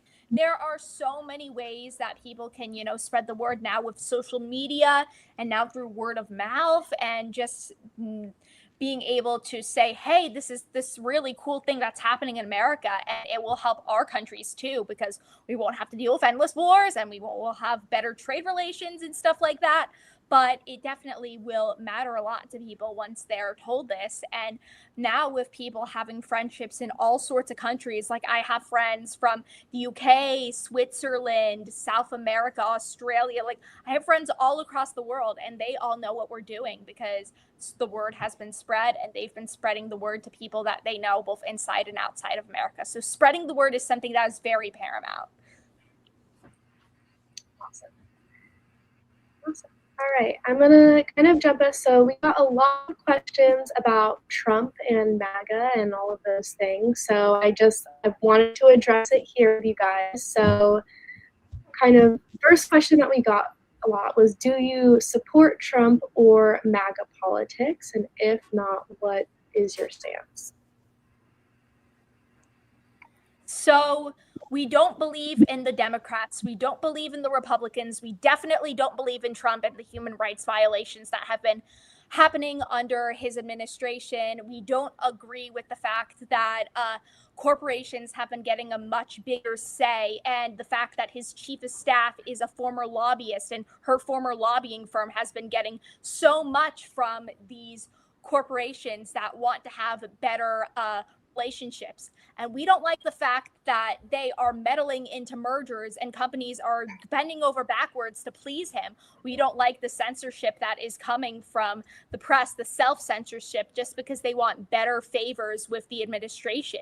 And we want to stand up to that. We want to stand up to, the disastrous raids that are inhumane, citizens being taken off the streets, immigrants being taken off the streets. And we want to create something that's humane. We want to create something that we can unite the people instead of dividing them based on culture wars. And we want to be the answer, because we don't want to just say Trump bad. We want to say us good. We want to say things that are, give people a future post-Trump, because that is the lack of clarity that the Democrats have given. Like, they say Trump is bad, he needs to be stopped, which is true. Trump is bad, he needs to be stopped. But they don't give us more after that. They don't give us a brighter future. And we are going to give us that future post-Trump. Awesome. Thank you. Question in the chat: is there any policies or actions that Trump has implemented which you do agree with? Honestly, not really that I can think of up at the top of my head. But I will say that it was announced a couple of days ago that medical marijuana is being allowed, and that marijuana products are being declassified, which the war on drugs was disastrous. And anything to help mitigate the impact, even if I don't agree with the president on pretty much anything else. But, criminal justice reform is something that is very important to me. And I'm not sure if I can completely trust him to follow through, but just the idea of hopefully there could be a future where people aren't locked up just for having a little bit of drugs. Thank you so much. Moving away from Trump, I have just a couple more questions for you guys. We are nearing the end here, and then we're going to have the political mommy come up and give our closing note for this section of the day. So, talking about democracy, my first question is, what are your thoughts on ranked choice voting? We like ranked choice voting. we think that's the best way. Yeah, and we are going to be doing ranked choice voting in our election for party chair. Yes, amazing. And can someone kind of explain what the difference between ranked choice voting is for anyone that might not be familiar? TJ, you're muted. There you go. I'm so sorry. Ranked choice voting, it's exactly as it sounds. You rank the person in order of preference. So let's say you got Joe and Sally and you like Sally more. It's Sally on top, Joe on below. If there's more than 2 candidates, which there usually are, you can rank 1, 2, 3. The difference between this is there are runoff elections where if a majority party person doesn't get the vote, then the votes go to the second person you voted for. And from there, you can decide the winner, rather than it prevents a lot of spoliation in elections, and it allows people to vote more with their conscience rather than with strategy. And let me also say, if you think about an election where you have, say, 5 people running, right? You might end up with the front runner having only 30% of the vote, right? In a winner takes all kind of scenario, that person who doesn't represent the majority could win, right? But with the ranked choice voting, you eliminate the lowest one and then retabulate the numbers, and eventually you find someone who's acceptable to the majority, right? You get over that 50% threshold. So that's what makes it nice. And then question from the chat here, I'm going to highlight. What are your thoughts on voting equity? Currently, your vote can have different weights depending on what county you're in.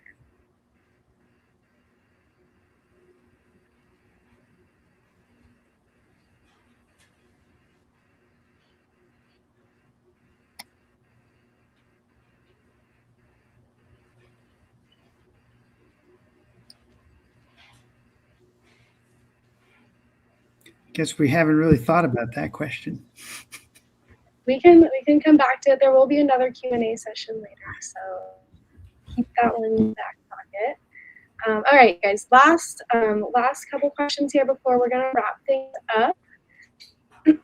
So first one is kind of about large, like big picture strategy. So and I think starting local is going to be a big thing. But how do you plan on expanding the party on social media, kind of getting people on the ground, in person, running? How do you kind of plan on expanding that part of the party? Do you have any like specific strategies that you plan on using?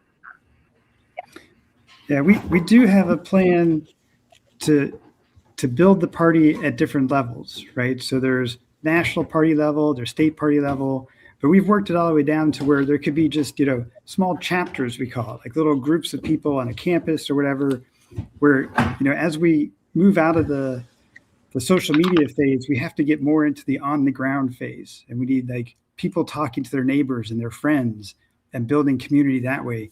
Not only because it's spreading the word, but because it's easier when you're surrounded by people who believe the same things as you to get active and to do things as a group instead of as an individual.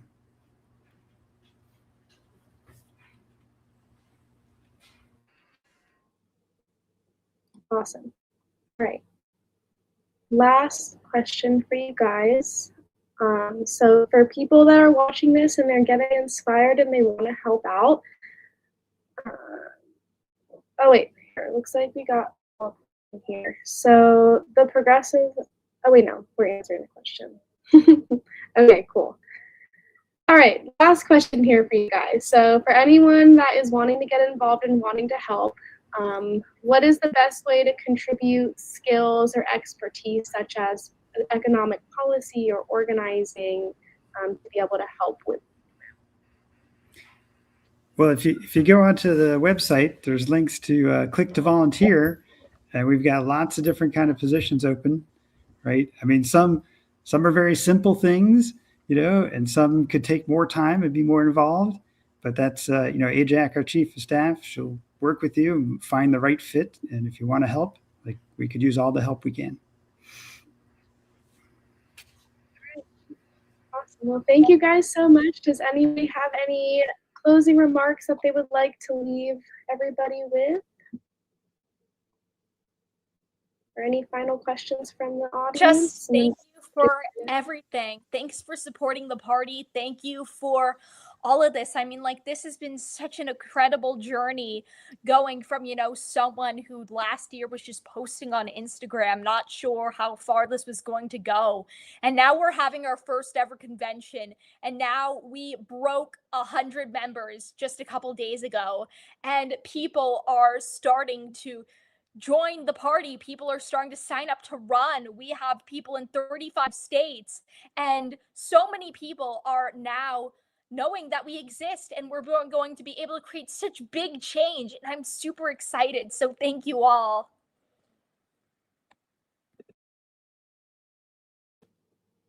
Awesome. Thank you, Sydney.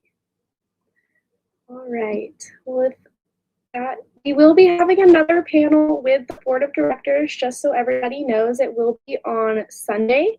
The specific time, I can pull that up really quick. It's going to be at 2:30 p.m. Eastern Standard Time.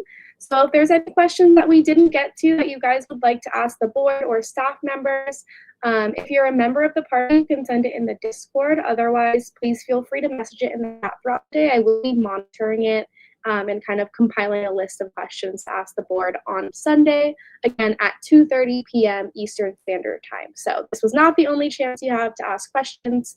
You will have another chance tomorrow.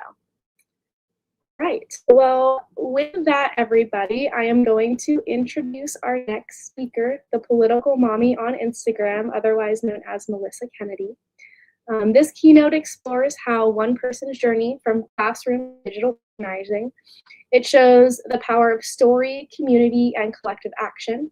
It looks at how advocacy, content creation, and grassroots organizing can turn outrage into action, how ordinary people using shared voices and strategies can create real-world outcomes. And at its core, it invites us to see activism not as something abstract, but as a practical tool for care, justice, and change. Again, to guide us through this conversation, I am very excited to introduce Melissa Kennedy, also known as Political Mommy. Melissa is a community-driven political creator who turns breaking news into action by connecting policy, power, and real-world impact. Everybody, please join me in welcoming Melissa Kennedy. Thank you. Hello, everyone. Thank you so much for having me.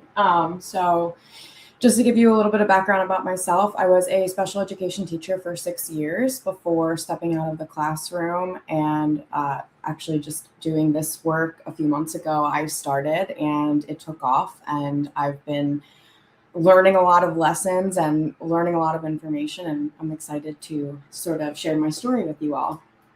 So essentially, I never planned to become an activist. I always planned to teach.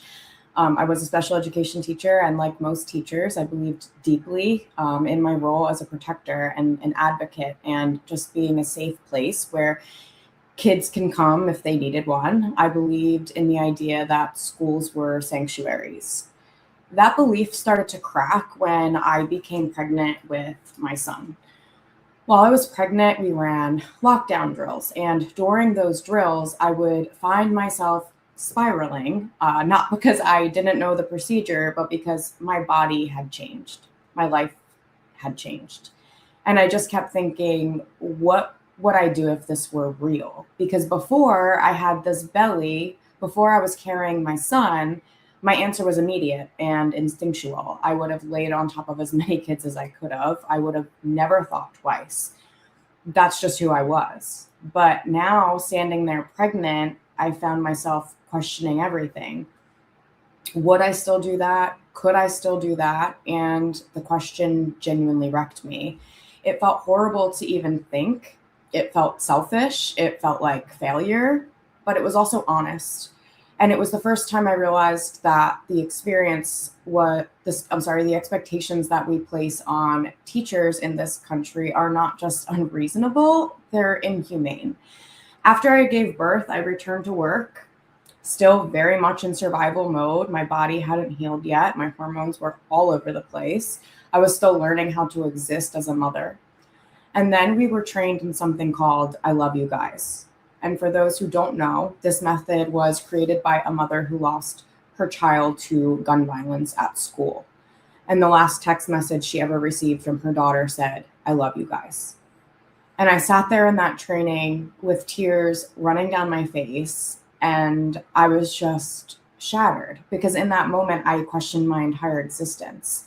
Teaching in America should not require the emotional preparation for mass death. It should not require the physical weight of a police officer. It shouldn't require a mother to decide which children she might have to die on top of. That moment didn't just break my heart, it broke the illusion. That was one of the reasons I left education. Not the only reason, but a defining one. Education in this country has been heading down a terrifying path for a very long time. We ask teachers to be social workers and therapists and bodyguards and grief counselors and martyrs, while stripping them of resources, autonomy, and dignity. And time again, we show that our children and our teachers do not matter more than a law written centuries ago. Over maternity leave, I decided to intern remotely for a TV production company that works with large brands and agencies so I could learn a new skill and try to transition out of education, because the Second Amendment was ratified in 1791 and classrooms are still paying the price in 2025. And here we are again, shaken by yet another shooting, this time at Brown University. And once again, the response is the same: thoughts and prayers, no federal action, no urgency, and no accountability. Just silence dressed up as sympathy. When I returned to teaching after maternity leave, things got worse. I was increasingly just very unhappy with the environment and how I was treated. At one point, I was told I didn't work enough over maternity leave, which is illegal. And I don't say that to make that the focus of the story. I say it because it's not just me. The system was not built to support caregivers. It was built to use them up and spit them out. No matter how well my students were doing, no matter how much they improved, no matter how many grade levels they jumped in my classroom, none of it mattered. They didn't care. As soon as I got the call from the video production company with the opportunity to leave, I took it right away and I never looked back. I miss the kids a lot, but now I fight for them in a different way. While being in this new role, I learned everything: how content is created, how messaging works, and how narratives are shaped, and how attention moves people. Eventually, I thought, what if I took what I've learned and tried to use it for something that mattered to me? And so I did. And within 3 months, I gained over 100,000 followers across platforms. I was absolutely shocked. But I was also incredibly grateful, because even though this work is extremely emotional and exhausting and painstaking and heavy, I genuinely love it.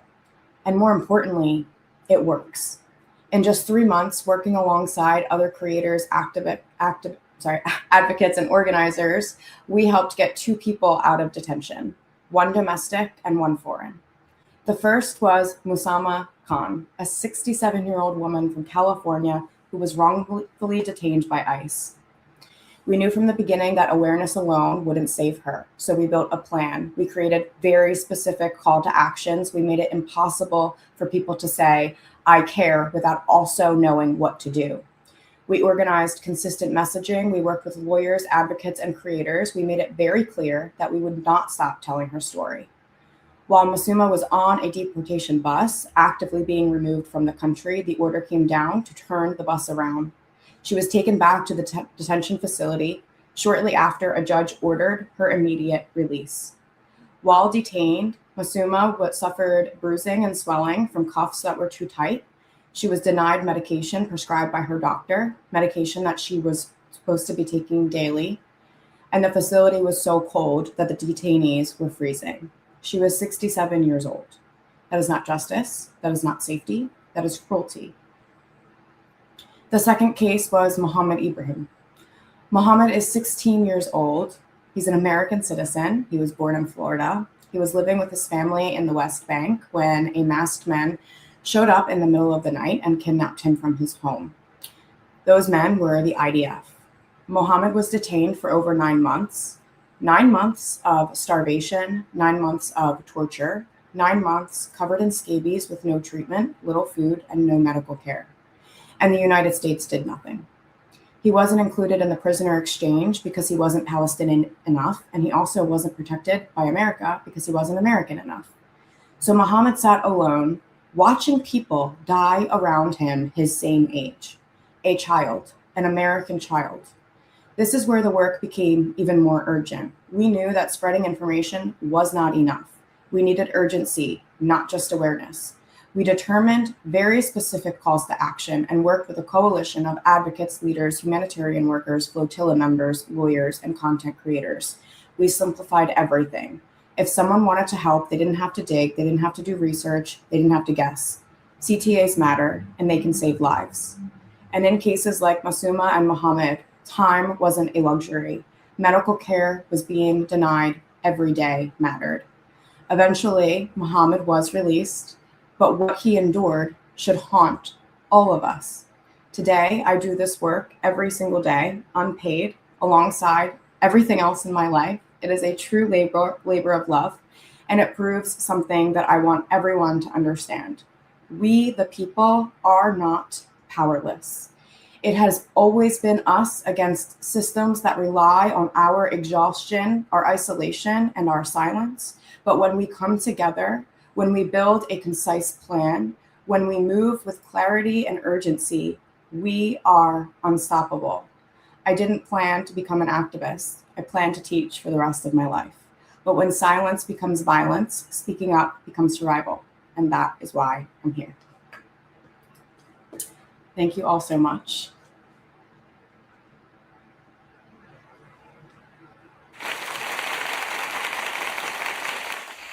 Sorry, it's okay. Thank you. Awesome. Thank you so much, Melissa. Yes, if anybody has questions, please put them in the chat. I do have some questions for you. My first one, you shared about kind of fundamentally changed how you experience teaching and just life in general. Can you I'm so elaborate? sorry. I can't hear you. I'm so sorry. Can you hear me now? It's a little low.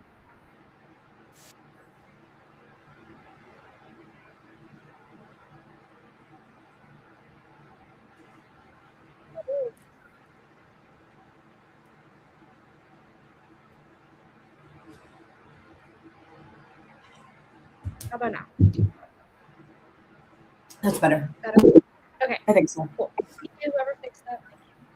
Thank you. Okay, so I was saying that you shared about how becoming a parent has kind of fundamentally changed your experience with teaching and just kind of like your life in general. So can you just expand on how it shifted your understanding of care and boundaries? Yeah, I think that, I think that everyone thinks they understand like what being a parent is like. And then you actually have a kid and you're like, oh my gosh, I had no idea. The emotional gravity of it and just the exhaustion of it and, the amazingness of it as well. And I think that after having my own son, it just became apparent to me that we have to treat every single kid in this entire world as if they're our own, and we have to protect them as, if they're our own, even if they're in another country or, from a different place. And I think it just really opened my eyes to the cruelty that I perhaps closed my eyes to before. And I've taught in both public and charter schools in both urban and suburban communities. And, I think the one common thread among many teachers, obviously not all, but many, is just the love for the kids and the ability to treat every child like their own. So stepping out of the classroom was really difficult for me, but I do feel just rewarded in the sense that I can do this work and still support kids in this way. And what do you think people that have never worked in education or even really know anybody that worked in education most misunderstand about what teachers are being asked to do right now? So I think that even if you look at school districts, right, like the people that are sitting at the top, the superintendents and the supervisors, many of them have not been in classrooms for a very, very, very long time. So they don't, and it's becoming a culture across the nation that we don't listen to teachers anymore. Teachers are no longer like experts in the field. It's always coming from someone above who, again, is not in the classroom. And so I think when it comes to especially gun safety and gun laws and things like that, we should be listening to teachers. We should be surveying them on what kind of things they would like to see in their classrooms and across the nation. You know, like, what is it that would feel safe to you? What does that look like? Because I personally have never been asked that from anyone, you know, and I don't think that any teacher has. So I think including teachers in the conversation is really important, and remembering that teachers are professionals and we know what we're doing. And I think that if we just start including them into the conversations more, we would see a lot more change. I love that. And then kind of talking about awareness and action, you kind of mentioned that a little bit, the difference between the two. What do you think is the main difference, and why do you think awareness alone doesn't? Yeah. So I actually created a ton of free resources. So if anyone is interested, you can go to Substack and look up Joint Sesh, JOINTSESH, and one word. And I created a ton of resources around this, right? Because a lot of us want to do this work, but the call to action sometimes can get a little bit confusing. And a lot of times you're just wanting to raise awareness. So if you're really just wanting to raise awareness and you start doing this work, that's great. But you might have occasionally people that are in your DMs asking for support with their mom or their brother or their loved one who has been detained, or maybe they have cancer and they're trying to raise funds, or all of these different things. And I think that you just have to understand who you are helping and what they want. Because you never want to do something that the person that you're trying to help doesn't want, but also sometimes things can be harmful. So even if you think that you're coming from a really good place, this could be harmful. And what I mean by that is, right now I'm working with someone who their husband was detained by ICE. He's in detention right now, but he's an asylum seeker from Turkey. And his wife is actively trying to help support him. However, he doesn't have an asylum attorney right now. And so for us to sort of blast a call to action to call representatives and things like that is probably not the smartest move just yet. So if you're in this space, really understanding, okay, this wife just really wants people to know her husband's story. That's her goal right now. And she also is trying to raise GoFundMe for herself so that she can pay for attorney fees. That's the goal. The goal is not getting him necessarily out of detention tomorrow by calling a state senator over and over and over again, or calling a governor over and over again. The call to action is, okay, we're just supporting the wife right now in this journey.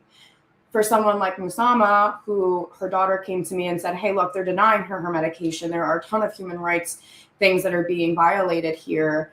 I need to get my mom out. And she's done everything right. Like, there's nothing we need to hide here. Can you help us? Yes. Now we're calling Newsom's office and we're flooding, you know, their emails and their calls. And then deportation buses are getting turned around, and she's getting an emergency court date, and she's ordered to be immediately released.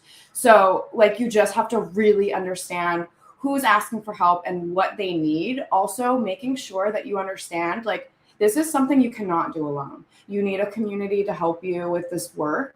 You need people to help support the messaging. You need lawyers to sort of run things by, because a lot of times I have no idea, you know, if this could be detrimental to their immigration case or not. And so I am always very, very careful with what information I share. I run everything by lawyers, other activists, and of course the family.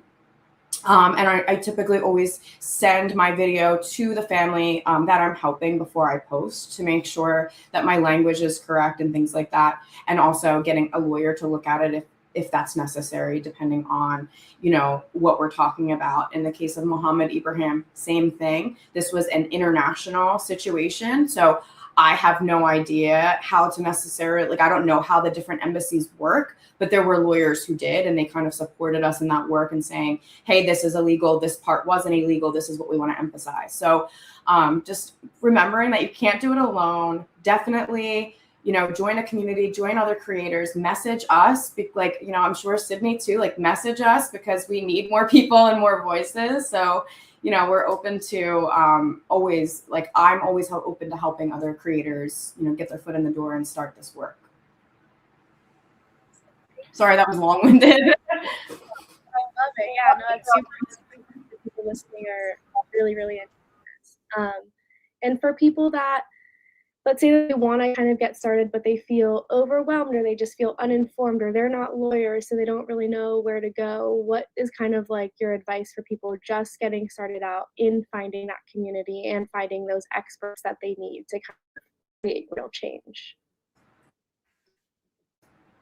So I can speak to sort of how I started. When I first started, I really was talking about like news topics that were already, in mainstream media and things like that. And then when I was scrolling, if I would come across a creator that was already talking about something that I felt passionate about, and I thought, ooh, like I would love to help support that messaging, I would message them and say, hey, could I please, get involved, or could you get me in touch with the person that you did this video for, because I would love to interview them and help amplify their story as well. I know some people are a little bit intimidated to do that if they don't have a big following to start. So that's okay too. Just reaching out to other creators, making the content and saying, how can I get involved in your communities? We all are part of a community in some capacity. So just, thinking about ways to get involved in other creator communities. And a lot of times we're in, Signal group chats or WhatsApp group chats. And basically it's like, hey, this person reached out to me, they need help. And now we're all there to support each other. So community, community, community. I can't say that enough. If you're getting started, definitely find your community. Awesome. And then when it comes to kind of protecting yourself emotionally and making sure that you can still show up for yourself and for your son, is it really like relying on those communities to help you do that? Or have you found other strategies that work for you as well? Yeah, I mean, if I'm going to be completely transparent here, which I'm happy to do, I have struggled with mental illness my entire life. It's always been something that I struggle with, anxiety and depression. I have been through therapy for years and years and years and years and years. And so I feel like I now have the skills to be able to handle some of these really heavy things that I think 5 years ago, 6 years ago, probably not. I think that if you're looking to get into this work, be open to talking to someone about things, because things get really heavy and you can't save everyone all the time. And that's really hard to swallow. And I think like I've cried for many reasons, many days. And my mom sometimes will be like, Melissa, like, I don't know, maybe you should, just focus on the news, or maybe we shouldn't get so in depth with these like cases. And I'm like, well, that's the work that I love to do, because I'm physically helping people. But with that, again, relying on that community, they're going through the same things. They're feeling the same things as you are. They love these people the same way that you do. And I will be honest, a lot of other people from the outside that aren't doing this work might not understand. And so explaining these stories to them might not be as triggering because they're not in it. And so, just finding people that equally understand to kind of vent to and talk with and, just share emotion with, and then reminding each other that like, this is why we're doing this work. And we have an amazing support system within this community. And that's all we need. That's all we need. Thank you.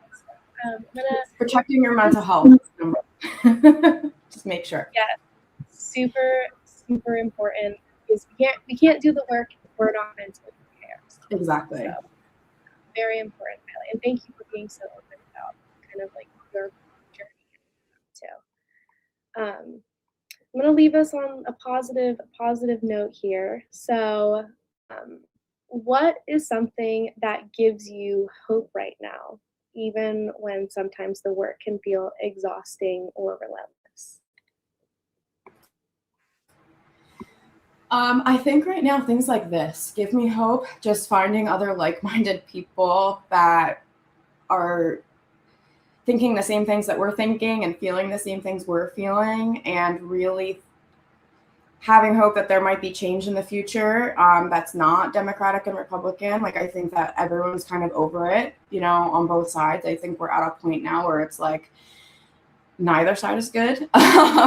And people are slipping through the cracks now that are good, but I think we need a big change, and this gives me hope for that. And I just also think like the big wins, you know, like I'm working on so many cases right now, but guess what? 2 people got out of detention, and I'm really excited about that. I'm really happy about that. And I feel like it's just the beginning. So, you know, we're going to keep pushing. We're going to keep getting more people out of these places that they do not deserve to be in.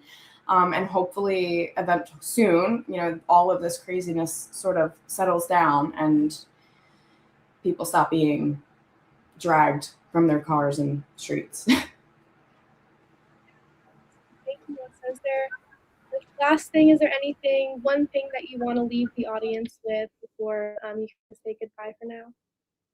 No, I'm just so honored, you know, that you all had me, and I appreciate it so much. I'm very grateful for the opportunity, and I'm excited for tomorrow. Thank you so much, Melissa. Yeah, Melissa will be back tomorrow with a workshop for everybody about digital content creation. So definitely come back and continue the conversation. It'll be on Zoom as well, so you'll get a chance to interact a little bit more directly with Melissa as well. All right. Thank you so much, Melissa. This was amazing. Thank you so much. Have a great one. All right, everybody, thank you so much for sticking with us here. We are going to take a brief break, so grab some water, go to the bathroom, grab a snack. When we come back here at 3:15 p.m. Eastern Standard Time, we will hear from David Hughes, who will give us a review of the bylaws and voting process, and then we will hop into our candidate panel. All right, thank you, everybody, and we will see you in 7 minutes.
everybody. Welcome back. I hope you all had a nice little break there.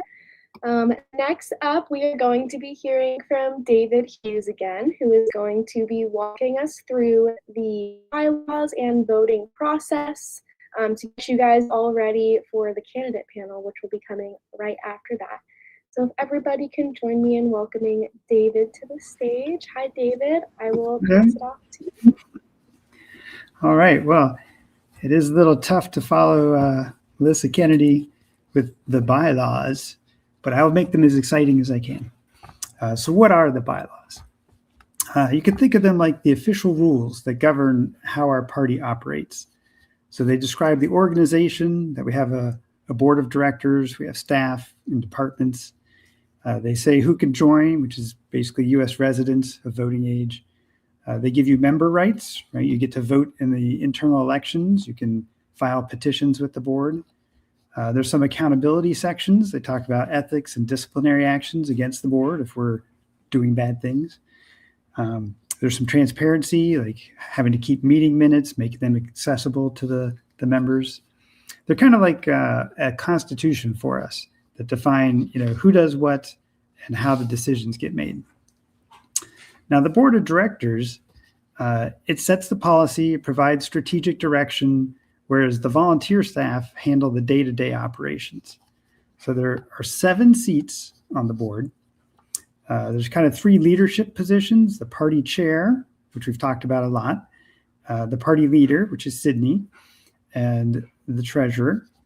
And then there are 2 staff representatives, which means the volunteers elect their own 2 representatives to the board to represent their interests, and 2 member representatives, which is all the non-volunteers who are part of the party get to elect them to represent their interests.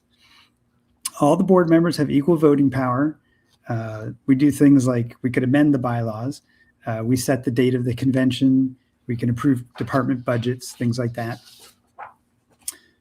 Now, your rights as a member, right? Voting in the member elections, also running for seats, right?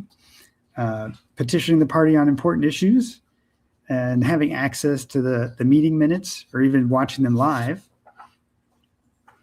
As for the elections this weekend, we've got the party chair, which is a 4-year term, and also 1 staff seat, which is a 2-year term. There'll be another staff election in the spring. And then we're also going to do a platform ratification. So the platform is made by a department under the party leader, and then the board looked at it and we thought it was good to go, but now it comes to you, the members, to ratify it. So you'll get to vote on whether to adopt it or not, and we just need a simple majority to pass it. But this is your chance to shape what the Progressive Party stands for. Finally, how the elections actually work: to protect the integrity, it's not run by the board. We appoint a independent elections officer, and that person oversees the selection of the software and the running of the election to make sure there's no monkey business going on. The voting will be online. You should receive email instructions if you're eligible. And we'll use ranked choice voting. We've already mentioned this earlier, but you just rank the candidates in the order of your preference. And this ensures that the winner will have broad support. I guess that's all I have, Sydney, unless somebody's asked questions. I know I did a great job explaining everything, so there's probably no questions, but just in case. Yeah, sure. I have a question. So when did you guys make these bylaws, and what was that? Like how long have they been? Yeah, it took a long time to make them, actually. We were working on them last winter at this time. Then we kind of finished them up in the spring. They have to be filed with your state of incorporation. There's a whole process to go through. And if we do change them, then, we have to file an update with the state. Like, it really is like an official document. It's a big deal. Awesome. Okay, let's give it a couple minutes in the chat to see if anyone has questions. Oh, here we go. When will ballots be hitting inboxes for the chair elections? I think that'll be closer to the time of the election, which is Not too around far. 5 p.m. Eastern time is when we will begin the elections opening ceremony, and then that is when it will be sent out to everybody's inbox. Yeah, and keep in mind that it's like a 24-hour period where you can vote. So, if it's a few minutes delayed getting into your inbox, you're not going to miss your opportunity to vote.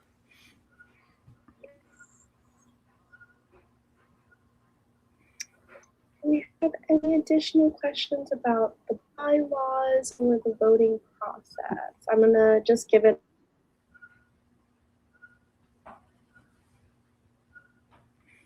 Can the board of directors be expanded? I see that question. Yes, we can vote to add more members. So we could add different kinds of seats, like one that's open to either a staff member or a general member or whatever we feel we need. So yeah, it's pretty flexible. It's like anything else. Like we vote just like you guys do, right? It's sort of a little mini democracy. And is there somewhere where people can view the bylaws if they wanted to read through all of them? Or the whole, Yes.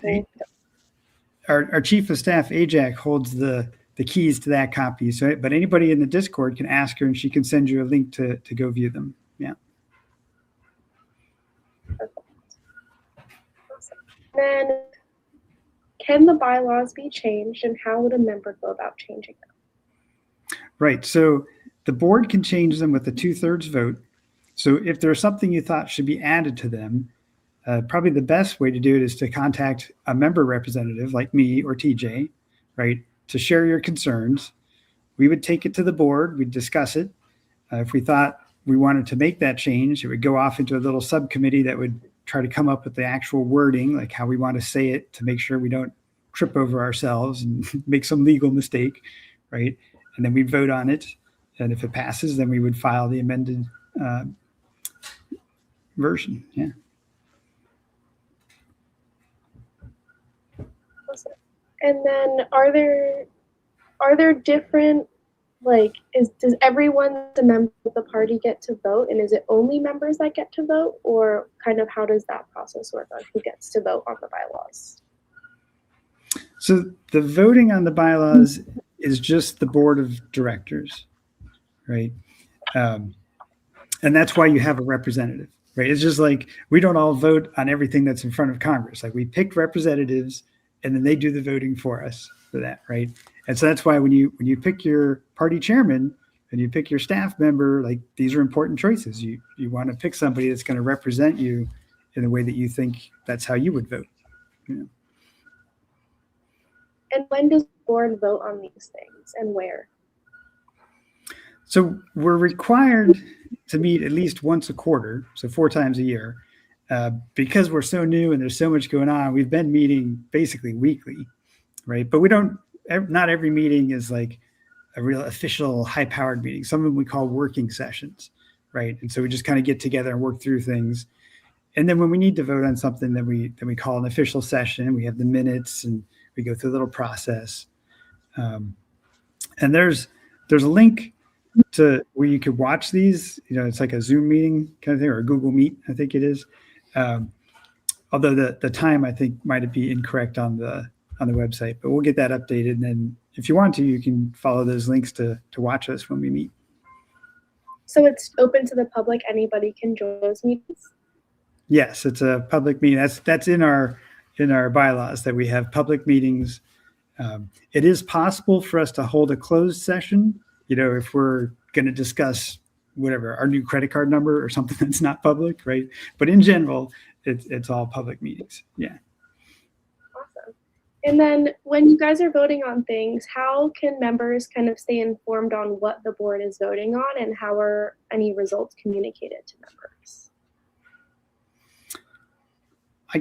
I guess we don't really have any way that we're pushing out the information. So we have minutes, the board, keeps track of them, and they're all filed somewhere. But I guess if people wanted to see that somewhere, like if they wanted a place, in the, either on the website or in the Discord where they could go and find those things, like we could probably set that up. Like, Awesome. Yeah. And then is there an opportunity for members to ask questions or get clarification on things that the board is voting on when they join those meetings live or before meetings or anything like that? Yeah, if you let us know you want to comment on something, so we can take people who are in the audience and sort of bring them on stage like we're doing here and have them talk to us. So as long as you've let one of us know either through Discord or some other way, when you join, like we can be aware and say, oh, this is the issue this person wanted to talk about, and we can bring you in and you can talk to us. Yeah, we're not real uppity like, oh no, you're not a board member, you can't speak. And is the Discord kind of the best way to engage with the board and the party outside of those meetings, would you say? Yeah, we have party email addresses also if you find email easier, but usually there's some of us hanging around in the Discord server. So if that's your preferred means of communicating, you can usually find someone there to talk to. Awesome. Cool. I'm not seeing any other questions. If anyone in the audience or anyone backstage has any questions, please send them in the chat. I guess overarching question for anyone that's listening or just tuning in, is there anything that you think it's the most important for members to understand about the bylaws and how decisions are made? Anything that you want to highlight people about kind of the core of what's in there? I think really what's important is just that it exists, that there's a structure, that we're not just, 7 people in a room, like making things up as we go along. Like, we have a plan, we have rules that we follow to, it's all orderly, it's moving forward. Cool. Well, David, if you don't mind, I think that we can kind of stay around for anybody if questions do pop up. Otherwise, I'm going to let everybody kind of go on a break here. We will be coming back in about 15 minutes. Let me make sure that's correct. Yeah, we'll be back in about 15 minutes for the candidate panel. And David and I can stay on here if any questions do pop up about the bylaws between now and then. But otherwise, you all are free to take a break, a little long break, maybe get some food in your belly, and then we'll be back here at 3:45 p.m. Eastern Standard Time, or 12:45 p.m. Pacific Standard Time. And it looks like we will have 2 candidates running for the party chair in that. So, yes, again, David and I will be here. If anyone has any questions, feel free to send them in the chat. Otherwise, take a break and meet us back here in 15 minutes.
Okay, so it looks like we did get a question for anybody that is still tuned in with us here.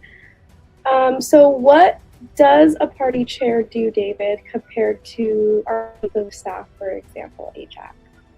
Yeah, that's a good question. So the chief of staff runs the day-to-day operations in terms of making sure all the departments have the people they need, that they're pulling towards the same schedule, that kind of stuff. The party chair, on the other hand, is outward looking, right? They're thinking about the country and the elections and the candidates out there and what we can do to help them, how we can, yeah, there we go. Yeah, AJAC talked about this earlier. So it's sort of the difference between an outward facing and an inward facing position. And the party chair, really is the face of the party. Like up until now, we've mostly seen Sydney and all of the like the social media and stuff, but you would see maybe a lot more of the party chair as well if we started getting into like news interviews, things like that. Like they would be the person speaking for us.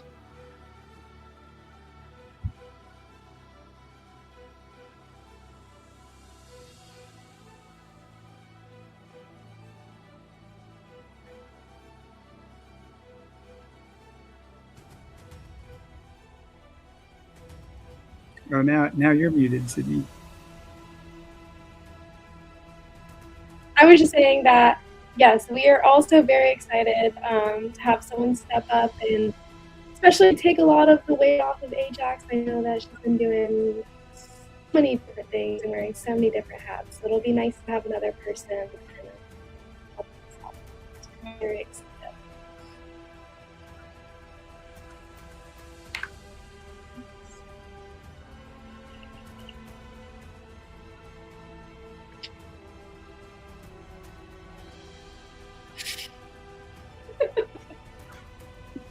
I think we all agree with that. Raise from $0.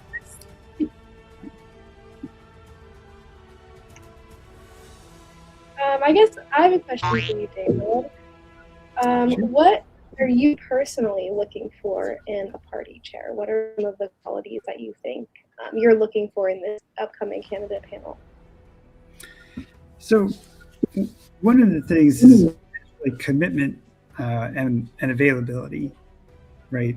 We're at a time now when everything is speeding up and we can't have a party chair that says, well, I could put in 2 hours a week on this. It's when we were a year ago, that was okay, right? But now we need somebody who's really invested and committed to making this happen. Now they'll have staff, like they don't do everything themselves, right? They will have people that they are coordinating with, but somebody has to stay on top of things and keep things moving because the next set of elections, I mean, they're coming right up. Like in election time, it's almost upon us, even though it's a year away. So I think that's the main thing is just somebody who can show up to the meetings and just be there and do what they need to do. Yep. It's going to come up very, very quickly. There's a lot of things to be done. Yeah, there's the first bullet in white there underneath the Volunteers Succeed says they are passionate about a better world. Like I think that's key. Like if they're not self-motivated to go make this happen, like we're not going to crack the whip on somebody. We're not somebody's jailers. We need people who are self-starters. They're volunteers. They have to do it because they want to do it because they believe in it.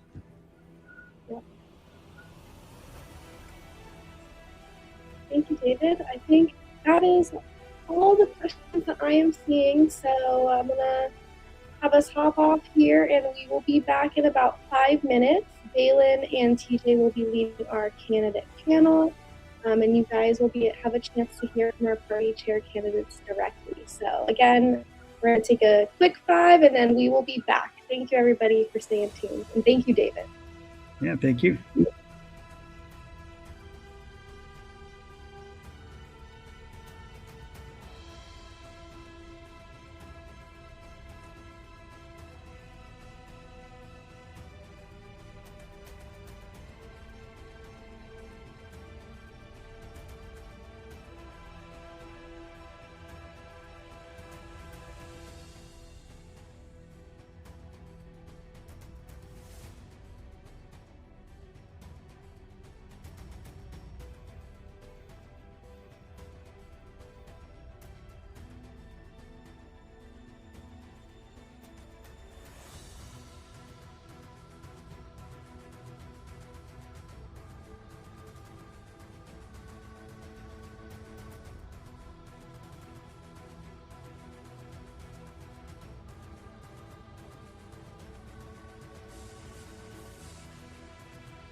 Hello, everybody. Welcome back.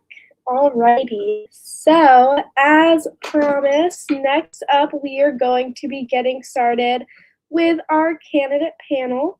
Our candidate panel will be facilitated by board members Balin and TJ. So I'm going to go ahead and welcome them to the stage right now. Hello, hello. And it looks like so far we have one of our candidates. So I'm first going to introduce Heather. Hello, Heather. Welcome. We're so excited to have you. Just so you know, your mic is muted.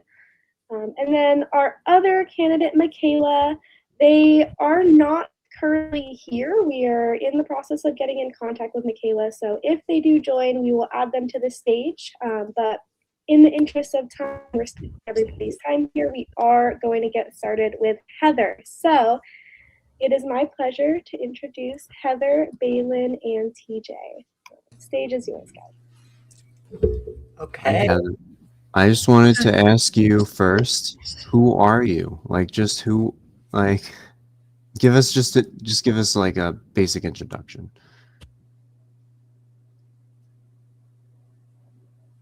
So, a little bit about me. Is my mic working? I just want to make sure. Yeah.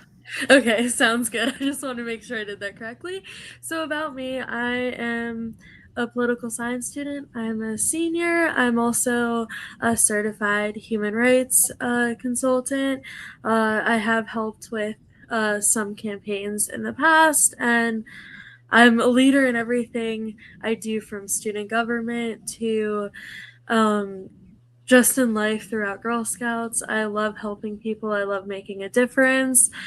I am very passionate about whatever I do, and I make sure I can put at least 100% into everything, sometimes 120%. I try my best. But overall, I just love leading, empowering, and working in team settings to make magic happen and make things happen in a good way and change the world and make the world a better place for everyone.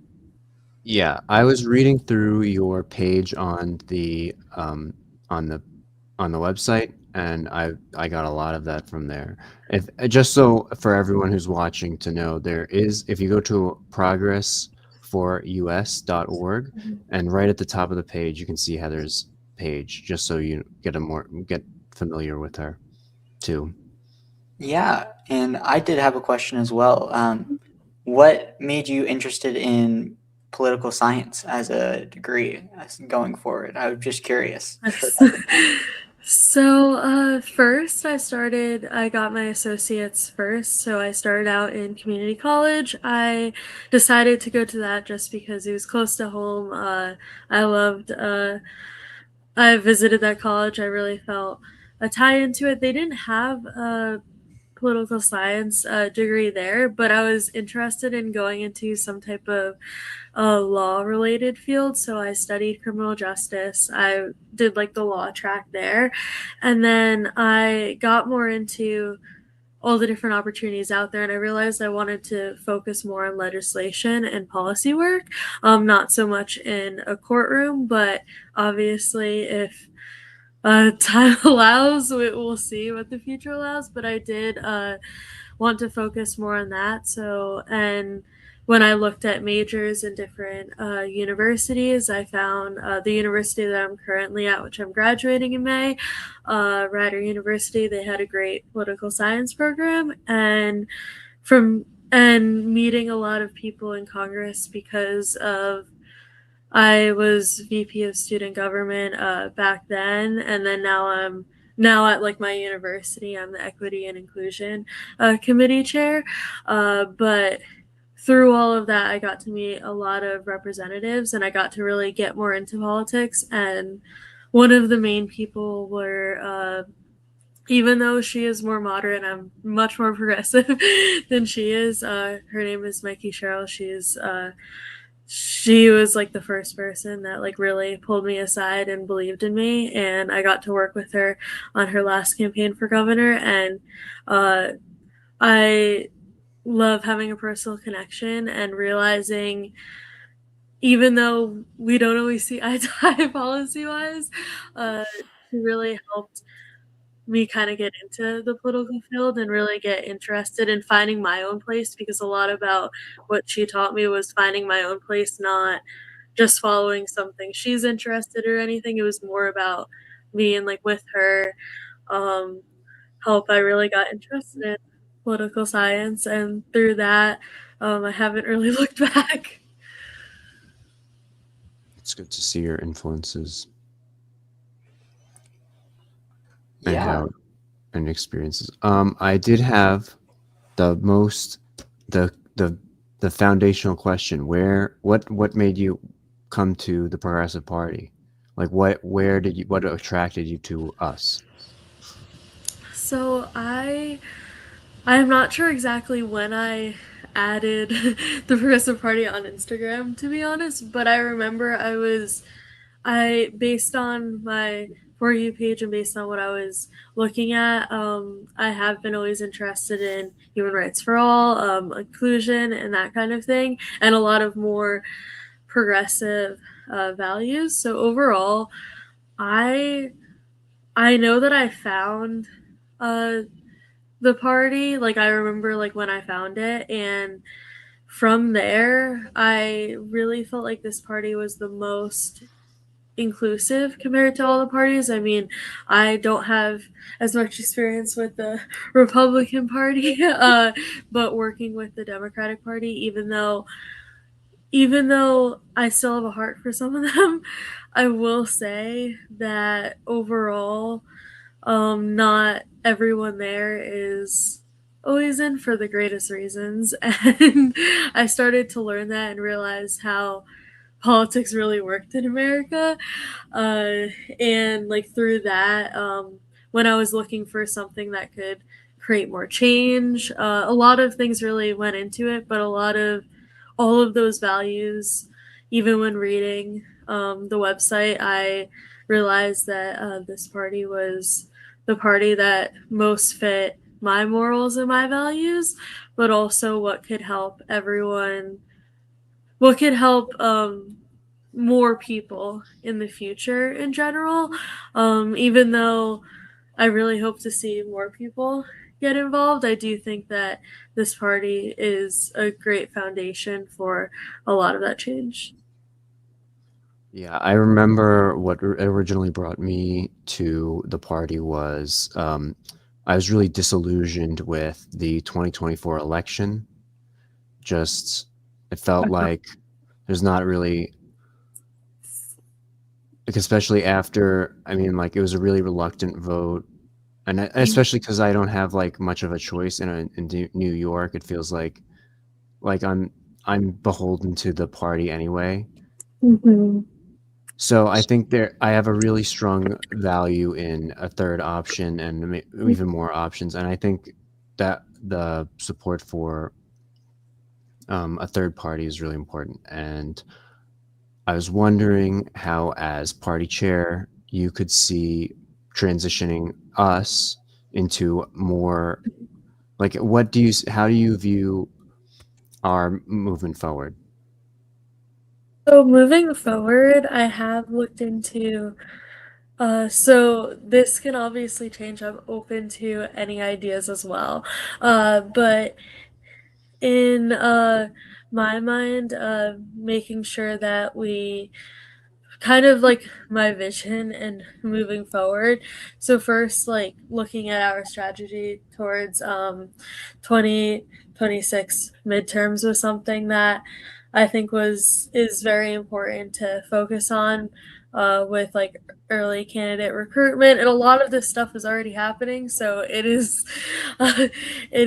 good. Everyone here has been doing amazing. A lot of balancing like infrastructure. I know some of my vision is like standardizing onboarding and making sure that everything is even more organized than it already is. Making sure that there is ample amount of training and like clear pathways into leadership and board roles in like the future. A lot of what it is making sure that we strengthen local and county organizations that support progressive values and do not cave into the corporate environment, obviously, and making sure that there is constant communication. Also, like year-round voter education, different engagements, local organizing is something that I believe that can be even ramped up throughout, because it starts out in the home or in like the local area and it can grow throughout. There's like a lot of ideas that I do have, but that's like a mix of that. I know a lot of the people in the Progressive Party were handing out flyers for during the No Kings protests, so that's exactly like what you were talking about. Yeah. What would you say is your, like, I guess for lack of a better word, favorite part about what we've been building here and what we have as a platform, and why is it your favorite part? Is there a certain policy or a certain view that we have that you agree with so much that you're just like, oh my gosh, this is why I'm here, or anything like that? So I'm trying to think of an exact, because I agree with literally everything, but I will say in general, the part that really stuck out to me was focusing on not just like the 1% of the country, and really focusing on like everyone else, and like that whole entire atmosphere.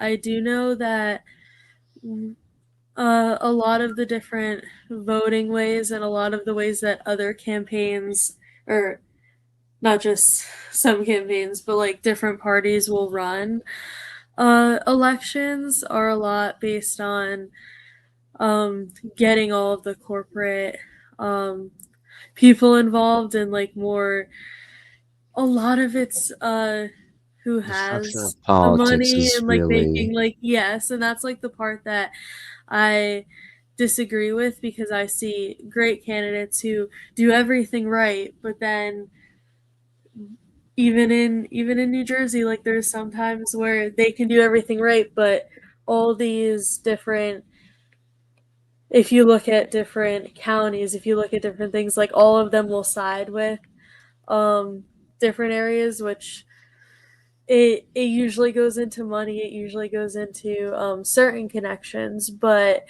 a lot of it isn't always focused on the people.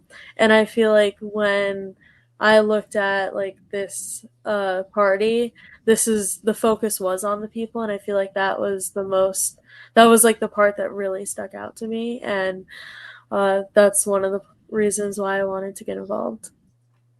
Yeah, that's awesome.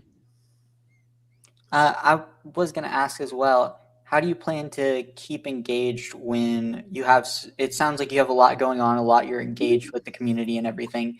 How do you plan to dedicate time and really keep with us as well? How do you prioritize that level of management, time management, I guess? So this is a question that is always asked to me no matter what I do. But I will say that how I do things is I do keep an ongoing schedule. I do have cleared up. So I do work part-time at school, but those hours are completely flexible. Overall, I work on keeping like a schedule, and I make sure that everything can fit. And before I go into any role, or before I apply for anything, I make sure that I have even more time than even allowed it, because yes, like I am busy, and I do a lot of things. Some of the things were a little bit more in the past, so I do have a little bit more time, but overall I just try to organize everything, and I have successfully done that in the past. And I make sure to keep very organized and make sure whatever I do I can put in at least 100%. I always say I put 120% into everything, but I want to make sure it's at least 100% of my full attention into something before I get involved anyway. That's awesome. We really appreciate that. Great answer.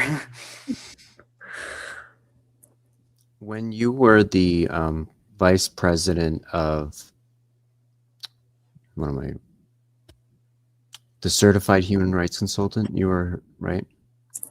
Can you tell me like some experiences in that role? So that's actually 2 roles, but I can quickly, no worries, you're so good. So when I was vice president of student government at my community college, a lot of my role in the bylaws, it's actually pretty short. So I was assisting the president, but in a lot of the times it was helping run meetings. I was a lot of the different announcements. I did a lot of mental health based activities with the student government and the student body. I did a lot of initiatives, like we got period products on campus for free for all students. So that was one of the things that we tirelessly worked on my 2 years there. And I will say that because we had to convince the board about how important it is to have period products and menstrual products in like the bathrooms, and because we were asking for their budget and some of the money, because as students we can't always foot every single bill because they get expensive. So that was one of the main things that not only we got like a lot accomplished. We were able to get all gendered, gender neutral. We call them all gender because that's what the student body wanted. We put out a poll and like a lot of research throughout there, but we were able to get those bathrooms on campus because that was one thing that got a lot of pushback, was we didn't have those opportunities, or we would have one and like there was some of my friends who would have to miss 20-30 minutes of class to walk over to the other side of the campus to go to the bathroom, and that was definitely not something that we thought was right. And I was the head person who led a lot of the campaigns, getting the signatures and doing all of that.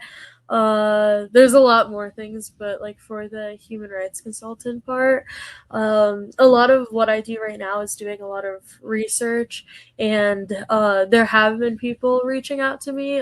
For instance, I can't give legal advice, but I can give advice and send people over to different lawyers, different organizations. I have worked with the ACLU through that part as well. A lot of immigration cases are a lot of people who are concerned about certain policies. So usually I'll go back and make sure that I am 100% like knowing everything before I respond and get involved. But overall, a lot of it's just helping make sure everyone's human rights are being followed, which is not happening, but that is something that we work towards. I know I'm speaking to UNESCO starting, I believe it's in early February. I know I'm speaking with the UN body about, and it's going to be a bunch of other human rights activists and leaders throughout the world that's coming to New York for that. And part of how I got involved with that was human rights consulting and doing a lot of that. One is based on budgeting and making sure that we can be inclusive in our local communities and national communities as well. So that is like one thing that I am working on, is making sure that all my presentations and all of that is in order. But truly, the second part of that like meeting that I'm going to be a part of is creating working papers and actually creating policies internationally to benefit like the people as a whole, and make sure we're more concise and there's not as many loopholes and if there are any, like, what we can do to protect humans in general. So that's a lot of the work that I've been working on, but hopefully in the future I can do a lot more with like cases and helping individuals out a little bit more. I just personally, I don't have as much time as if I were to do it full time, that would be in the future. But I do what I can, and yeah. Yeah. And I had another question, especially with being part of the party chair and possibly being a party chair. You do have to interface with the public and really talk through and diffuse intense and difficult situations, whether with volunteers or people outside of the group. And how would you go about that? How do you go about communicating difficult situations or difficult circumstances to other people? About it is I try to meet people where they're at, and yes, there is always difficult situations with helping with a lot of, at least like the New Jersey debates. There's always someone, and I helped with the Republican and Democratic debates. I had to be nonpartisan in that outlook because I was helping the people that were directly there, and I mean there are situations that always do pop up, and a lot of what I do is just talking with the person first and seeing where we can go from where we can go from there. Hearing people out, I believe, is extremely important, just so we can get a view, and then from there focus on working with people. I have worked with through Girl Scouts, where a lot of there is sometimes conflicts that arise either with young kids to adults, and working through that. During the summer, I train 13 to 15-year-olds how to become leaders, and a lot of like what I've learned through the years, like I train them on, and there are conflicts that, I mean, there have been, but a lot of the times is to communicate and work with everyone, and I don't see that, like, I see that something as something that comes like natural to me, but I also want everyone to also want to hear everyone out in the end, because even if I become party chair, I'm not going to know everything under the sun, even if like nobody's going to know everything. And I think it's important to at least hear people out and figure out a way to include as many people in, but also still stick with our like progressive values. Yeah, I completely understand.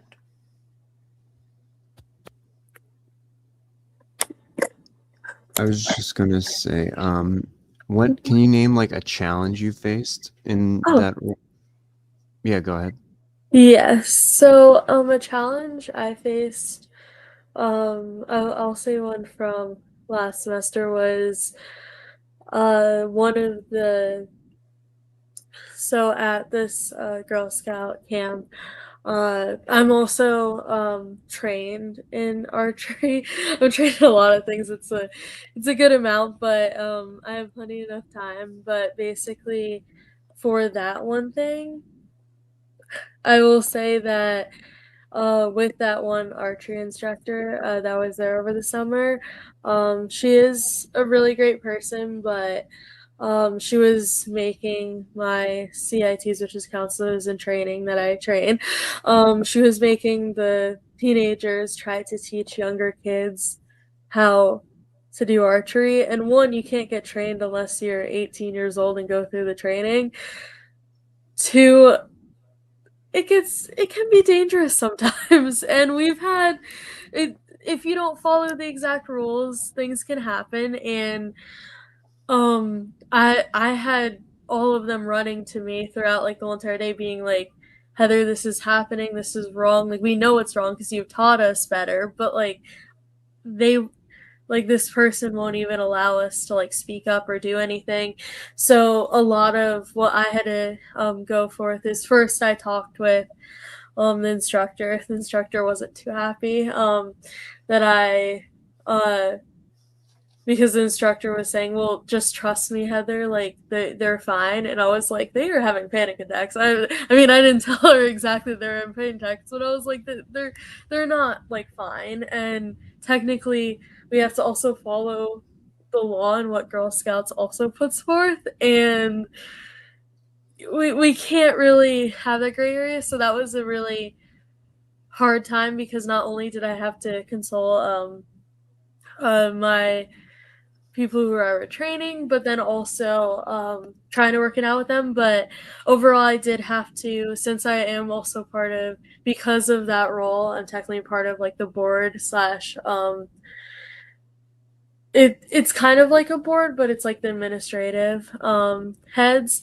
So I did have to, every single day we have a quick little meeting. I did have to mention it to them, and because it did go even further, and there was incidents where kids were close to getting hurt, and I was like, this is not happening, we have to close it down, like this is we need to focus on the safety of the kids first, and then we can move forward.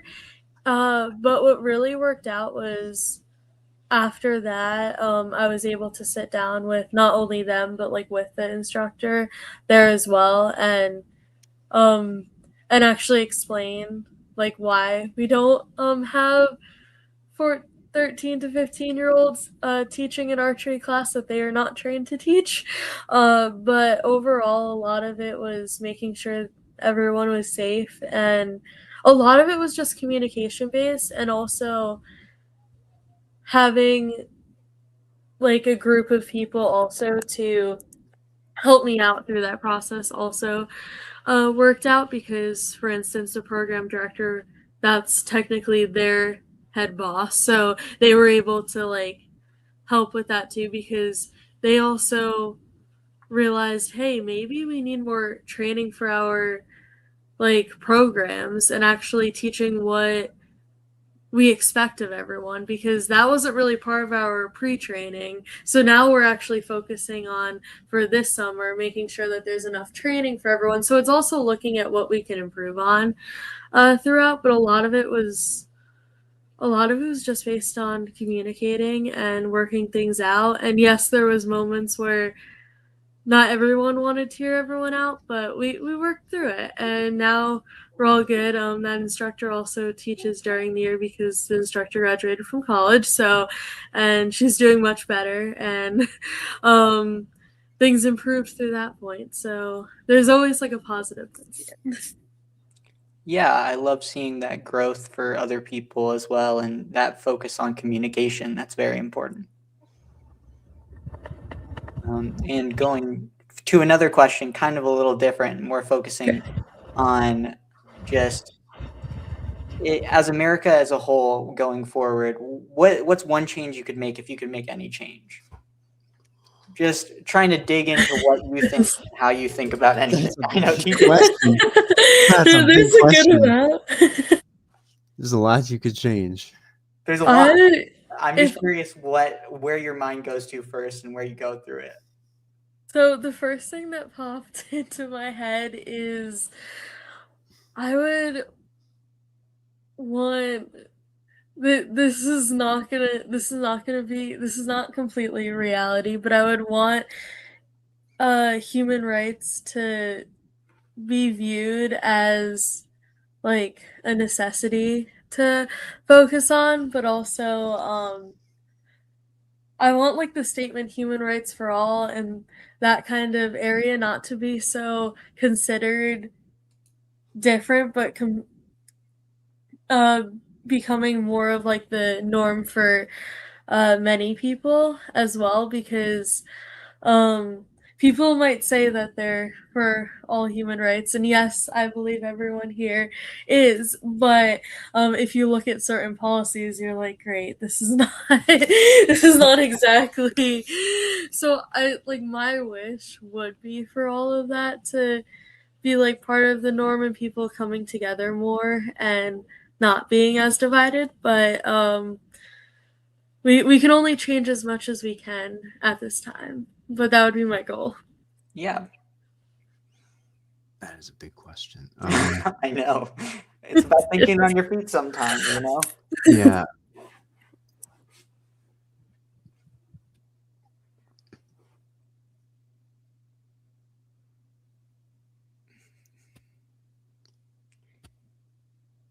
So, what are you most, if you were to get the role, what are you most excited for being able to do for the party? Like, what do you think is like your one thing that sets you apart from, well, I was going to say other candidates, but right at the current moment, we just have you here with us. But what do you think sets you apart from other people who could be doing this role? What's your flair, your style, or your I can't think of another synonym for it, but you get it.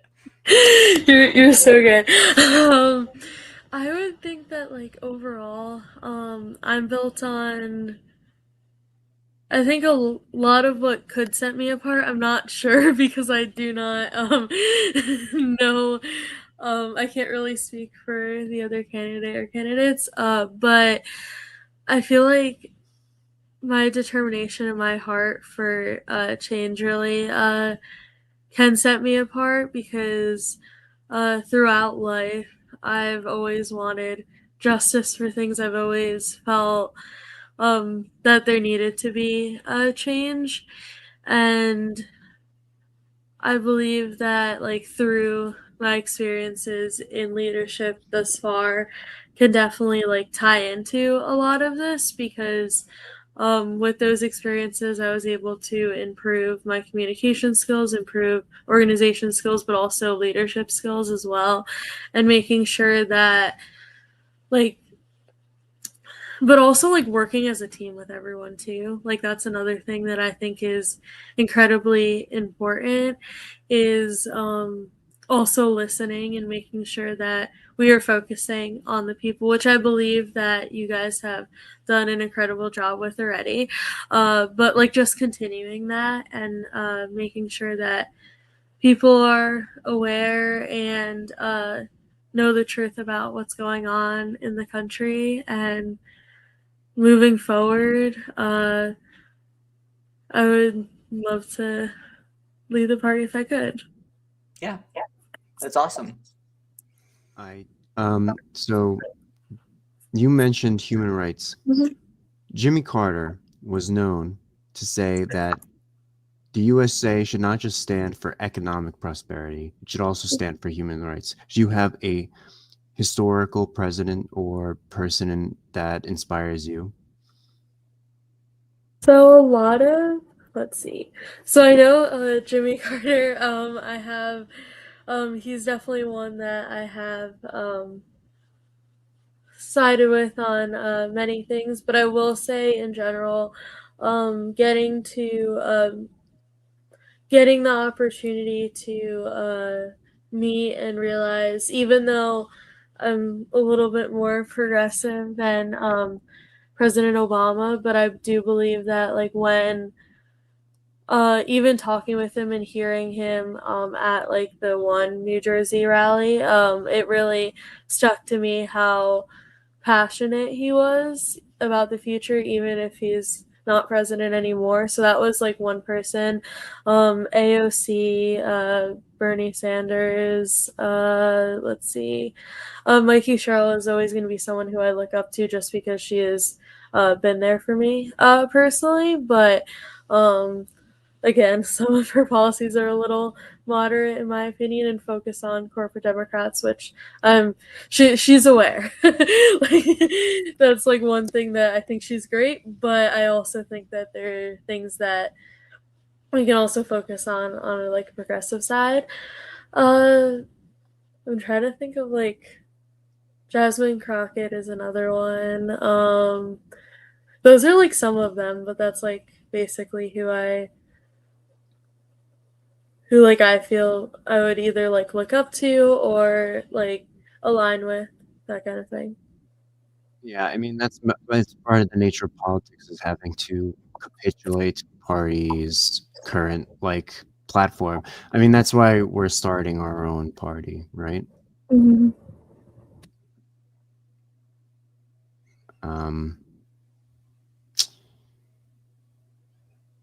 Yeah, it's a little more quiet than I thought it would be, but Yeah, I thought we were gonna have a couple other people to ask questions. Do you have any hobbies Let's see. to lighten the mood? Some of besides what I already do, because that also takes up some of my Yeah, it time and seems I like you love have a it. lot of So and limited free like time, I imagine. yes, but I personally like I love everything I do within politics and human rights, so I don't mind it. It's but a lot of on the other side, I do like hanging out with friends and family um and being able to sometimes it's hard to take a break when I'm that active, but sometimes it's nice to take a break and relax. Sometimes I know sometimes at night, like I love to listen to all different types of music. yeah. I do research for fun. Like I'm a little bit. Yeah, I've been watching. I literally last night I was at work. I was watching an episode about like the Cold War's 2 hours lecture. So like I completely understand. Like there Yeah. are definitely it's a hobby to learn. Yes. No, completely. It's fun to engage yourself in that information and use that part of your brain. Yes.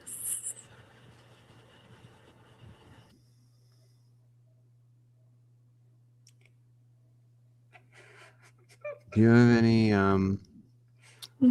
like laws that you would change? Like I mentioned earlier when I on the panel, I was talking about the No Child Left Behind Act, right? Or the Patriot Act, or right. I'm trying to think. Citizens United is not an act, but it was a ruling. It was yes, it was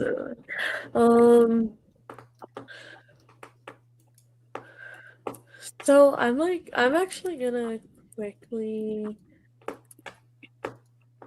I think we have chat questions. Oh, we do? Okay, yes, we can totally. Convention I was not even questions. checking that myself. So Mac has a question. She isn't very engaged with her community Oh, and very involved with. I got you on the Discord ones. I was filtering questions as we were going. Oh, never mind then. But we do also have Instagram chat. I don't know if they've put in anything. And let me look. Yes. Sorry. No, you're good. I have okay, here we have one. One big responsibility of the party chair is steering forward our election strategy. We have a goal of winning a dozen seats in 2026 midterms. How would your leadership help that and further that goal? So a little bit of I did touch a little bit on that, but I didn't go into too much detail.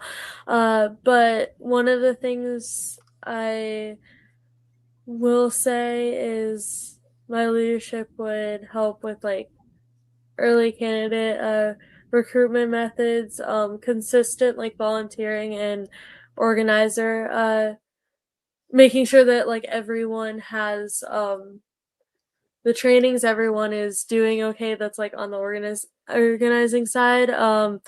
Also being feet on like the ground kind of person too. Like I 100% will do my part in that kind of thing.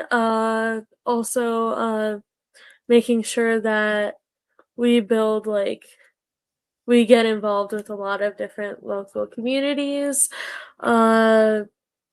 Also making sure that there's like we stick with our like people powered campaigns, so looking at and making sure that there are people that do like fit what we're going for. And let's see, and also like continuing to build on national like different tools and resources. So like candidates who are running can also have even more than is already available, and to also help them out, especially if they're starting from like the ground up. But I also feel like all of that can definitely help with the 2026 midterms.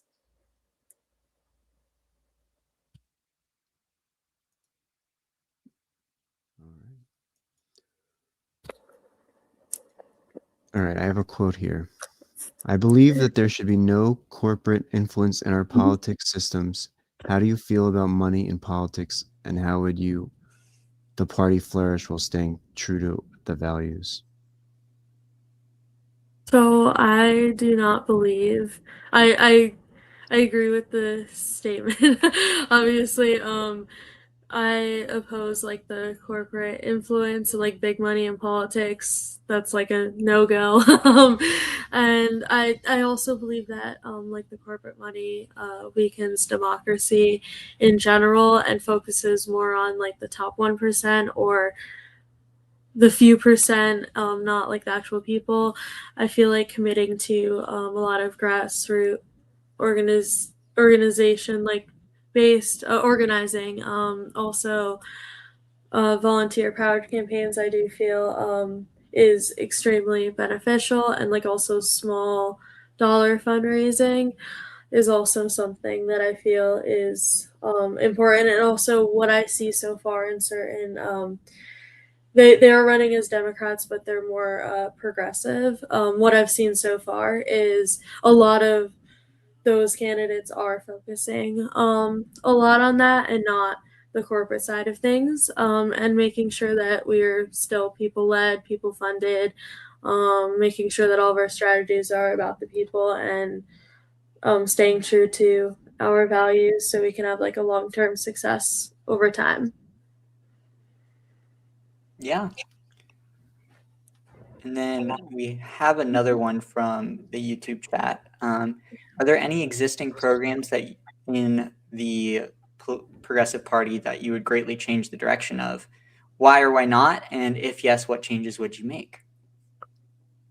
There isn't much like what I've looked at, and I've looked through like all the different programs. I don't think I would change really anything. What I would say is just including to like grow on a lot of them. I don't think that I would want to change anything that has already been done, because I do believe all the steps that have been done are increasingly beneficial to everyone.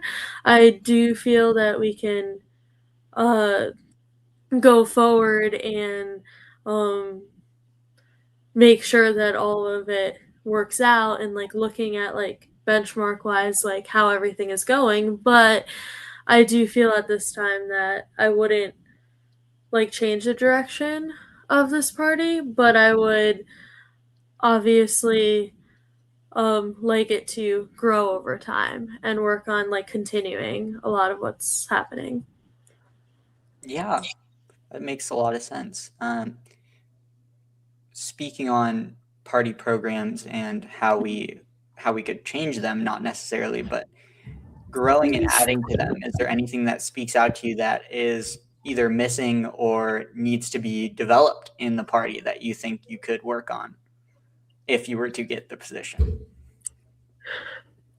The only thing that I feel that this party can like I feel like everything has been going like really great, so I wouldn't like change anything, but I will say in general, just based on like a lot of people that I also know a lot of like college Democrats at least, and a lot of like even like I was texting a lot of them like last night about this party, and a lot of them like had no idea this even existed. And they were like, Heather, like when were like when did this exist kind of thing. So I think that that is something, making sure that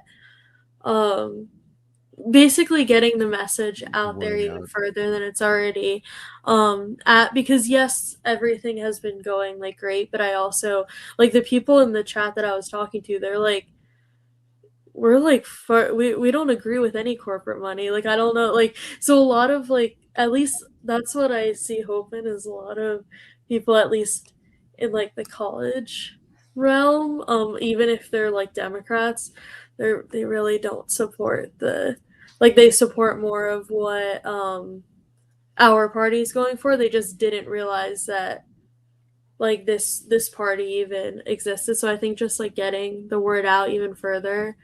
But I feel like that's a continuous thing. Like, I don't think that we can't grow completely overnight, and we have grown, but like overall, and you guys have definitely, like, everyone who has taken a lot more part in all of that has already. But I think just like working a lot on making sure we get like the party's message out there is extremely important. Yeah, I completely agree. The more we can get the message out, the better we can further forward what we want and need to do with the politics system and everything. TJ, do you have any more questions? Anything you can think of off the top of your head? I see one question in the YouTube chat that I'm gonna. Oh, you got it up? Let's Yeah. go. What do you think about the Electoral College? And do you think that America could do primary democracy, like a direct vote for the president now? So which is, let me just like look at I just want to make sure. Oh, okay. So basically, is oh, it's up on the screen. There you go. Okay.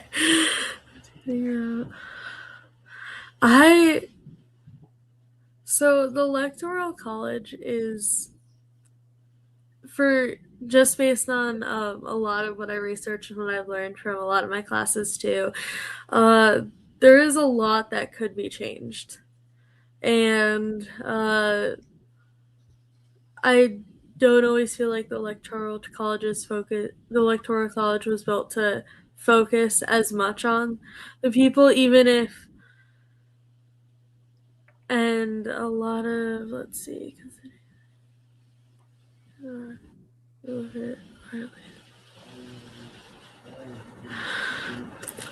yeah, like I personally don't think that the way that everything is running right now, I'm not really a fan of the Electoral College, but I understand it from a political science perspective, but I do feel Also, that a there could historical be, factor to it as well, right?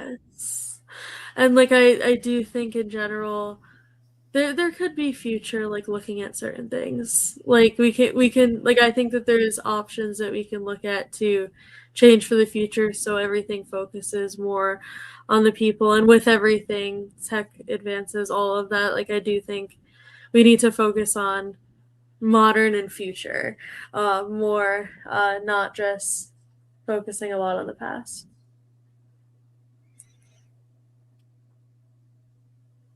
Yeah, I get you. And yeah, so I believe I don't have any more questions. TJ, do you have anything else more that comes off the top of your head? No. Okay, awesome. Well, I'm going to hand it back over to Sydney to essentially, actually, one last thing. Heather, do you have any closing remarks? Anything you want to say to the people watching? Anything last little bits before we close off this section and go into voting? I would just say, like, thank you guys for the opportunity to apply and run in this candidate, like, for party chair race. And if I do get chosen, I would be completely excited to help and do whatever I can. And then if not, I'm still here. I still will be a member and work extremely hard with all of you. And I just want to say thank you. And yeah. Yeah, awesome. Well, we're glad to have you and glad to talk to you and be able to lead this discussion today. And we're going to hand it over to Sydney I believe we're going to do a brief break before we go into voting and the original vote. And then we'll go from there. Sydney. Awesome. Yes. Thank you so much, Heather, Jalen, and CJ. That was amazing. We are going to be breaking for about 10 minutes, a little under 10 minutes. We will be back at 4:45 p.m. Eastern Standard Time or 1:45 p.m. Pacific Standard Time to get our elections kicked off. So please join us back here in about 9 minutes and we will start the elections. Thank you so much, everybody. Yes, this is my dog, Sandy.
Hello, everybody.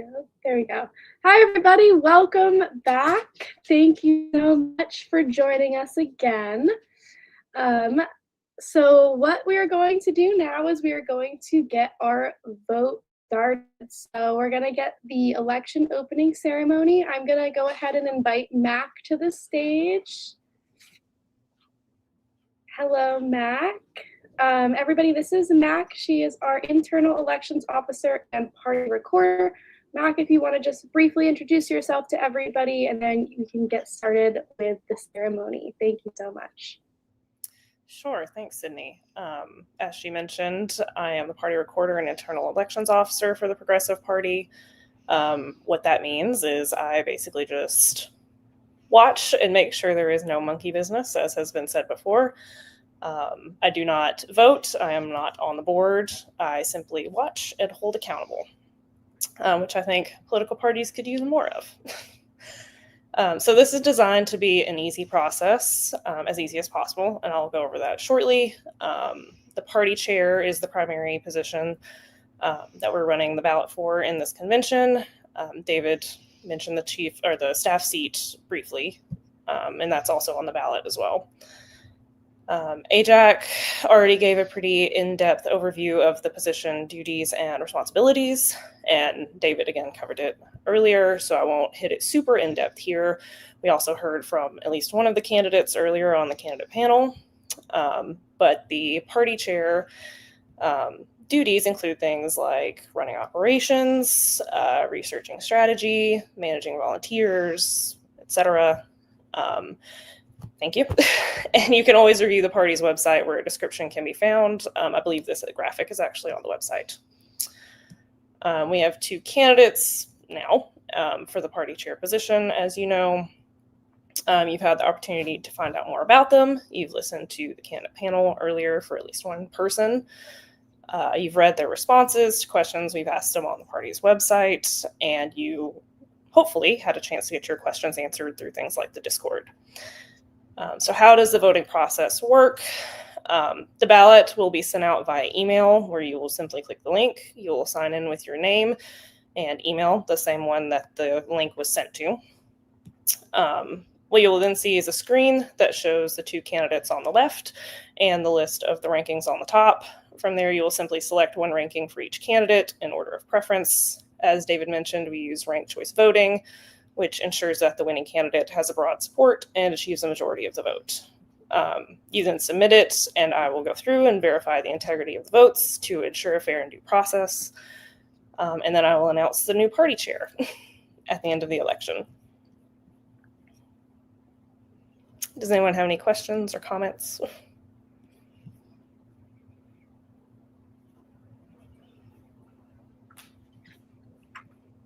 Awesome. Cool. So with that, I'm going to have you go ahead and send out that email to everybody, and then Mac and I will be online if anybody has any questions. In about 10-15 minutes, if everybody's all sorted away and we don't have any questions, we will be on a lunch/dinner break, depending on what time zone you're in.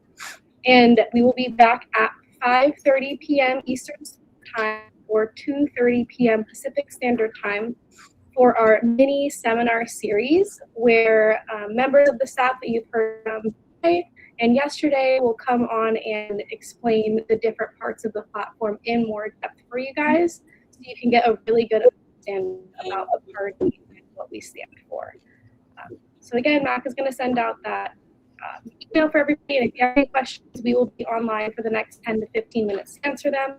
Other than that, everybody, please go eat some food and get ready for our mini seminar series. Come back focused and ready to learn.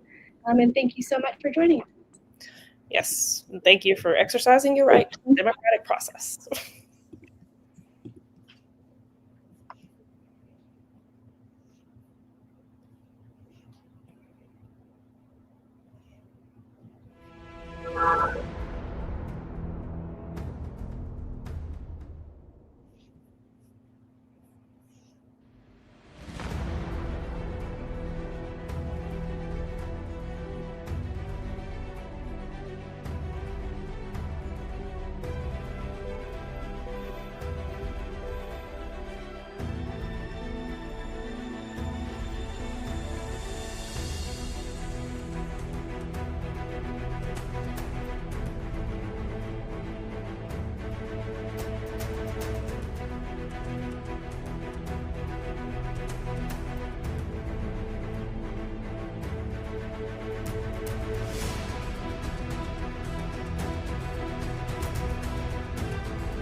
Hi, everybody. I just wanted to make a quick announcement. Forgot to mention for those still watching, we will be continuing the sessions on Zoom. So please go to our website to find the links for the Zoom room that we will be on. We will be on Zoom for the rest of today until our last keynote. So please, I will send the link in the chat as well so that people have it there. But join us on Zoom for our next session.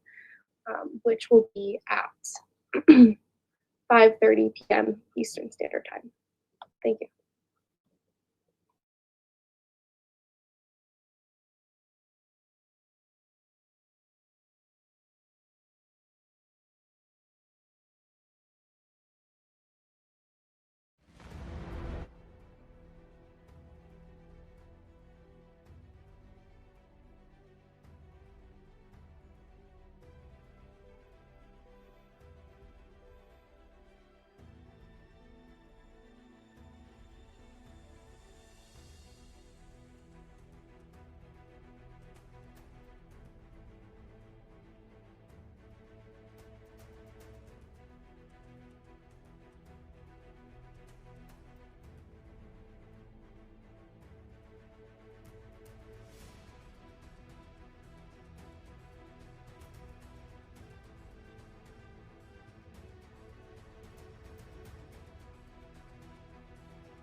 Hello, everybody, and welcome back. We are back for our final event of the evening. Members will be able to join us in the Discord after this.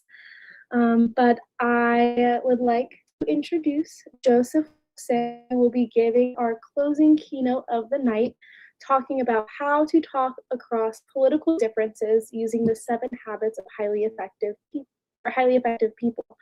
Joseph Charles Abraham Wolfson is the founder of the Civic Party Coalition, an alliance of anti-authoritarian third parties to resist the uniparty and the multi-industrial complex. He is a libertarian democratic eco-socialist, and he was born and raised in Pennsylvania. So if everybody can join me in welcoming Joseph Wolfson to the stage. Awesome. Hi Joseph. there. All right, I will pass it off to you. So, as I'm the founder of the Civic Party Coalition. The idea is we're committed to fostering a proactive citizenry capable of seizing our means of representation from the uniparty, the neowigs, the establishment, whatever you call it. I'm here because, as we know, the American political system is not capable of reforming itself from within. And we can't afford to ignore that. Before I get into the habits, I want to explain kind of the situation in the country and all that. The Republican Party has fused nationalism and neoconservatism into Trumpism, a 21st century form, I think, of fascism, in which we're seeing the surveillance state merging with surveillance capitalism, grievance replacing governance, and loyalty replacing the law. The Democratic Party, meanwhile, has abandoned progressivism in favor of abundance neoliberalism and invert totalitarianism, a system that preserves the appearance of democracy while rejecting its very substance. Elections remain, press releases remain, but power is carefully managed, redirected, and neutralized, especially if it's from the people.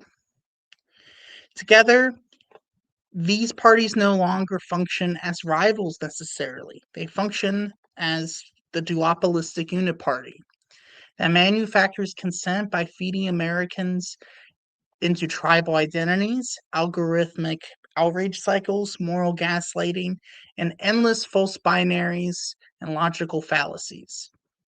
This is not a healthy democracy. This is partisan control through division. We are living through a cold civil war, not fought with bullets, but with belief, not waged by armies, but by narratives.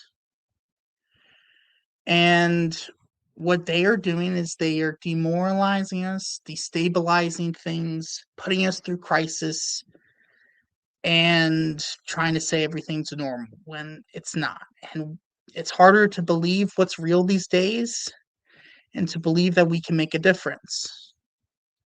And the politicians and their strongly worded letters are not going to defeat the tyranny we see today. Performative outrage will not defeat tyranny. It is only the masses and organization able to defeat tyranny.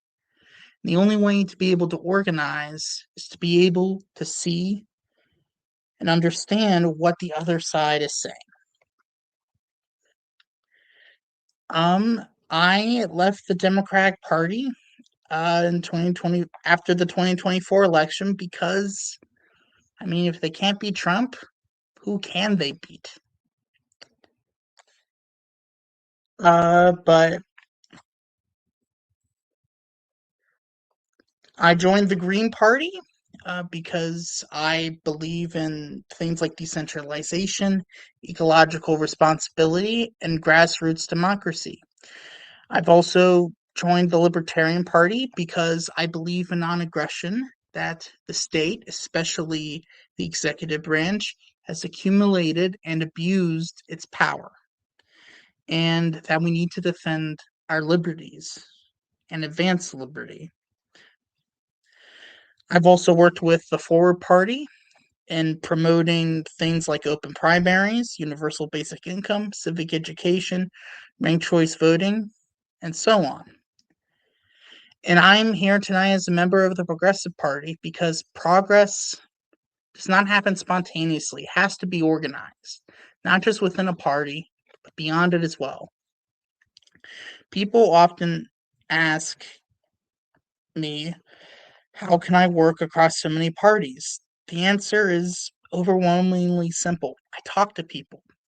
When you actually talk, really talk, to people outside the red-blue binary, you learn something dangerous to the establishment. Most Americans do not disagree on core values. We disagree on vocabulary, framing, and trust. I've seen libertarians and socialists argue for 20 minutes about freedom versus equality, only to realize they're both talking about freedom from domination, whether it's coercion or exploitation.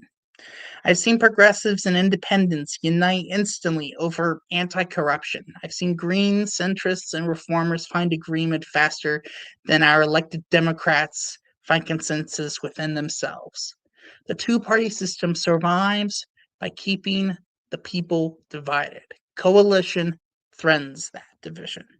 Conservation is the first crack, so we may tear down the wall.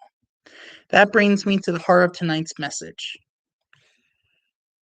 I believe in transpartisan politics. That means working across party lines. That means synergistic syncretism, and that there is strength in ideological diversity. Coalition requires a skill most Americans have been systematically denied: the ability to talk across political differences without surrendering our principles or escalating into hostility. Authoritarianism thrives on the inability for the masses to communicate across differences and find solidarity. But we can break their haughty power, gain our freedom when we learn that the union or coalition makes us strong.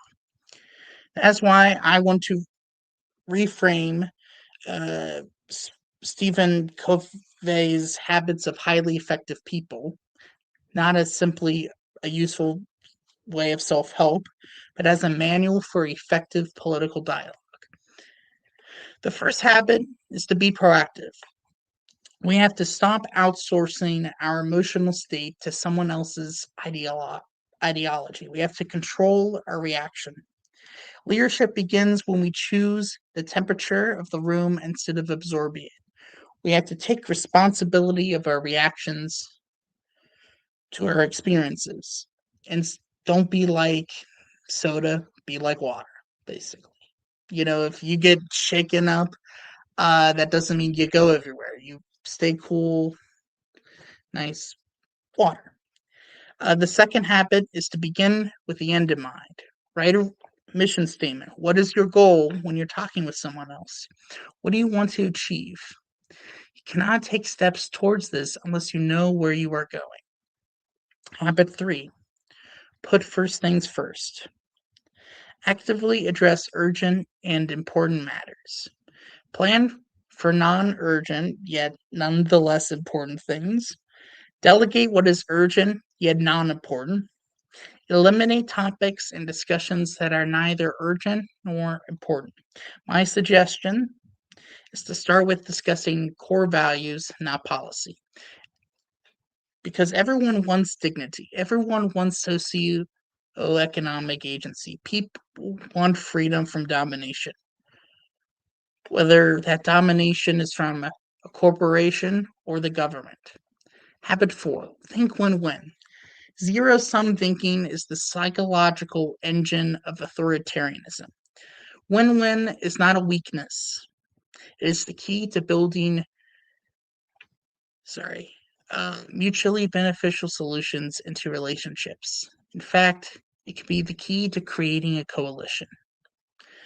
Basically, the idea is, how can we work together to establish that things that people can, agree?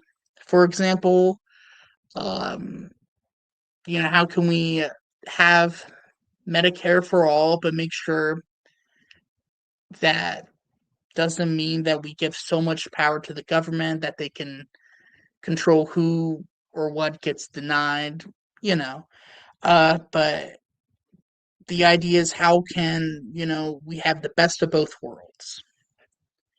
And that's better than a win-lose mentality where one person has victory over the other person, or lose-lose mentality where everyone loses. Habit 5 is seek first to understand, then to be understood.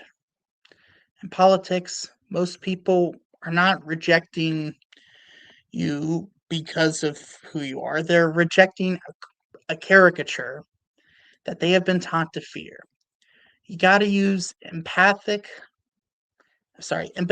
listening to understand a person genuinely. This will create a caring and problem-solving atmosphere.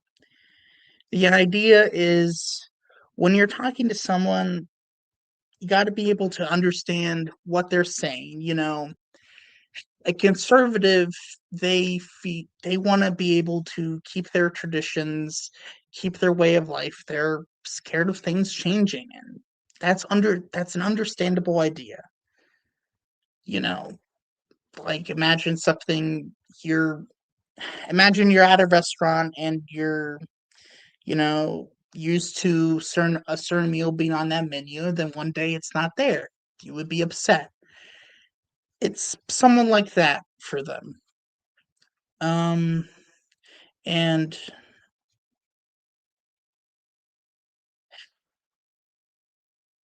the libertarian, for example, why might they be against something like, I don't know, taking guns away? Because, gun control. Well, the reason because they like guns is because they're worried that an authoritarian government might oppress them. And honestly, seeing what's going on today, I think that's understandable. But again, the habit is seek first, understand, then to be understood. You got to understand who you're talking to before you can communicate in a way that they will understand. Habit 6 is synergize. The idea is that we can combine our strengths and achieve goals that would be otherwise impossible for individuals alone to achieve. That means not dilution, but synthesis. For example, we can believe in the environment, we can take action, protect public property. We can also deliver justice, but we can also decentralize power so that no person has too much authority over everyone. We can combine those elements of libertarianism or social democracy. Coalition is not a compromise of values.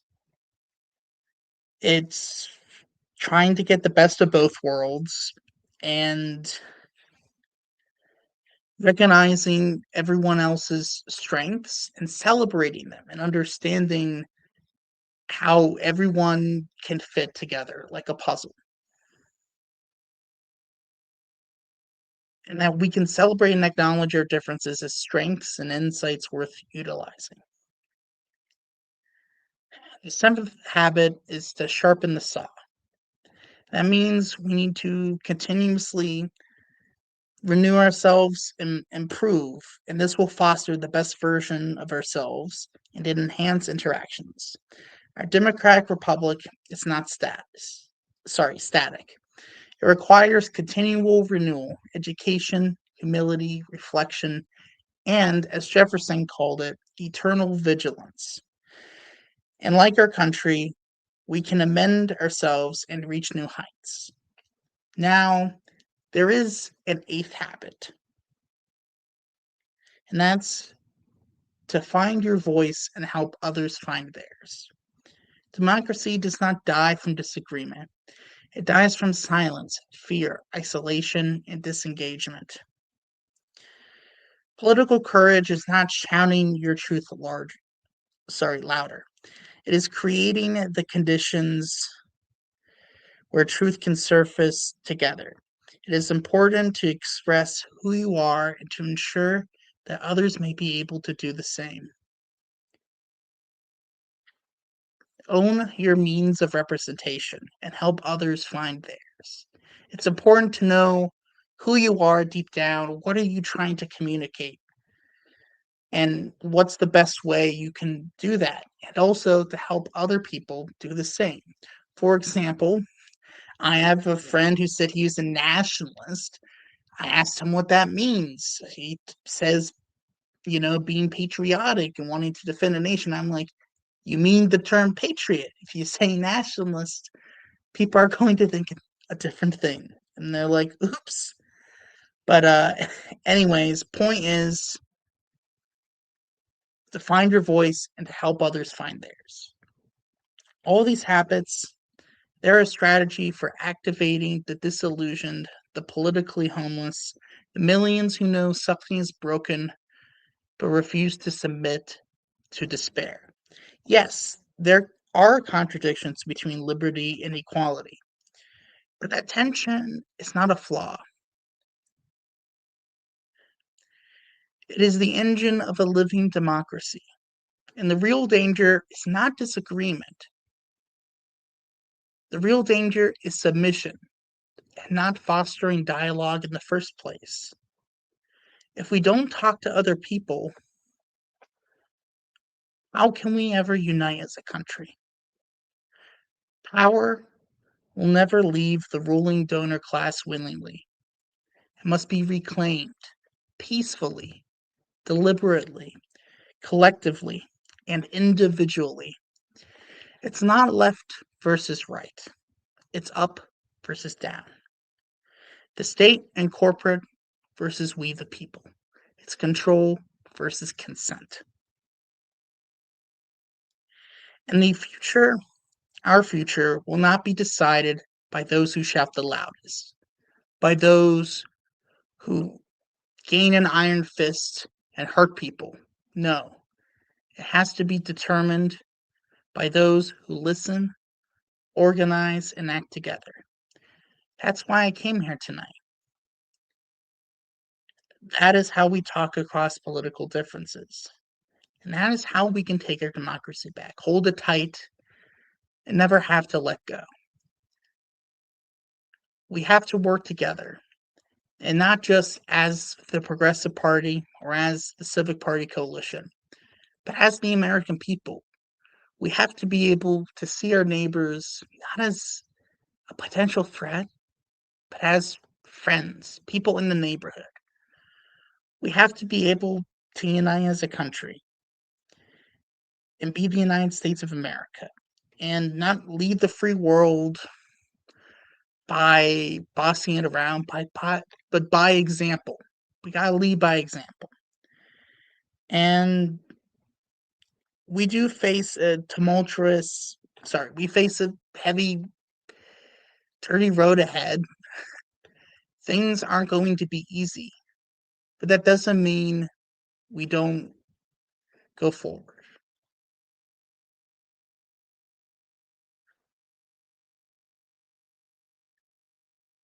America's at a crossroads. Are we going to let the establishment step on us again and again?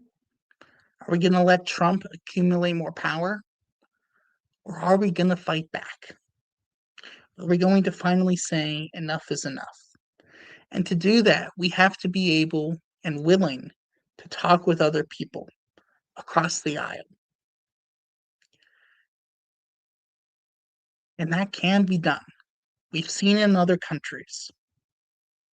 We've seen it in the past. And we can do that again. Thank you.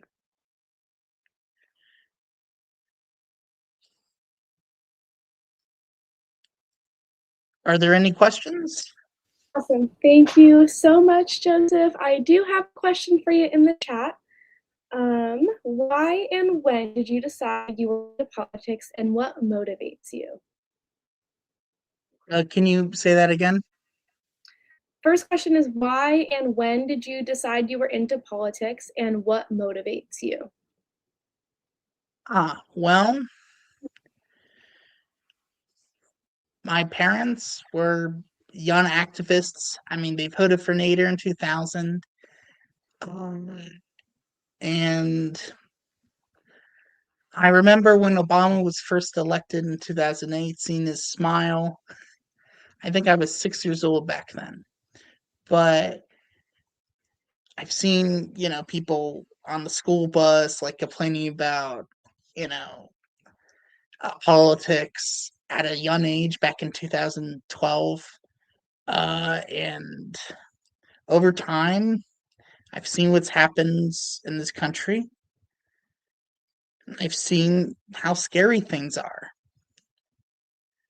And I mean,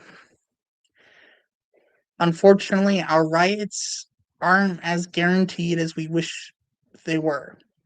The government has a lot of power, and so do the corporations. I've seen the conditions of my fellow Americans get worse and worse over time. And what ultimately motivates me is I can't stand by and watch. As a Jew, my belief is, to pursue justice, to heal the world, and to save life. And standing by and doing nothing, that would be against my faith. And that's why I've gotten involved. Because, as Dr. Seuss once said, unless someone like you cares a whole awful lot, nothing's going to get better. It's not. And Mr. Rogers once said to look for the helpers. Well, I think they need help too. I want to do what I can. Hopefully I answered that. That was awesome. Yeah, thank you so much, Joseph. I have one question for you, and then we'll see if anything else comes in the chat. But do you think that there are times where a conversation, like, you just kind of can't get on the same level with someone, or do you think it just takes time to communicate? And if you do think that sometimes a conversation just can't be had, what are the signs of kind of that situation? I think there's a difference between if you can have a conversation and if it goes well. I've talked with Trump voters. They believe him. They think he's legitimate. They think he's against the elites. They think he's an awesome guy who listens to them, who says what they want to hear, and that acts and gets the job done. I don't agree with them, but I understand why they think that. And I can tell them that. They might not believe me, but they can understand where I'm coming from. And there are some radical people who you can't reason with, like Nick Fuentes is one of them, for example. He's very much into his totalitarian beliefs, where he thinks some people are better than others and they should be treated differently because of their race and such. And I think that's bullcrap. I respect people regardless of their identity. That doesn't matter to me as much as what they do, what they believe in, what they want to see in the world, and what they do ultimately. But conversation, it is a difficult thing to have. And I've not always followed these habits. That's not how I started, but there's been times where I've gone to very aggressive disagreements, and I looked into how can I do better. And I remembered reading The 7 Habits of Highly Effective Teenagers. I read that version as a kid, and I looked at it, I'm like, okay, I can utilize this in conversation, and it's ultimately worked really well. In fact, when I was thinking of my speech, I talked to my friend who's a Trump voter, and he said it was a really good idea, and this is a effective way to communicate with people. But there are people who are unreasonable, and that happens. But that doesn't mean you have to lose your sense of reason, that you have to be on the same dirty playing field that they are.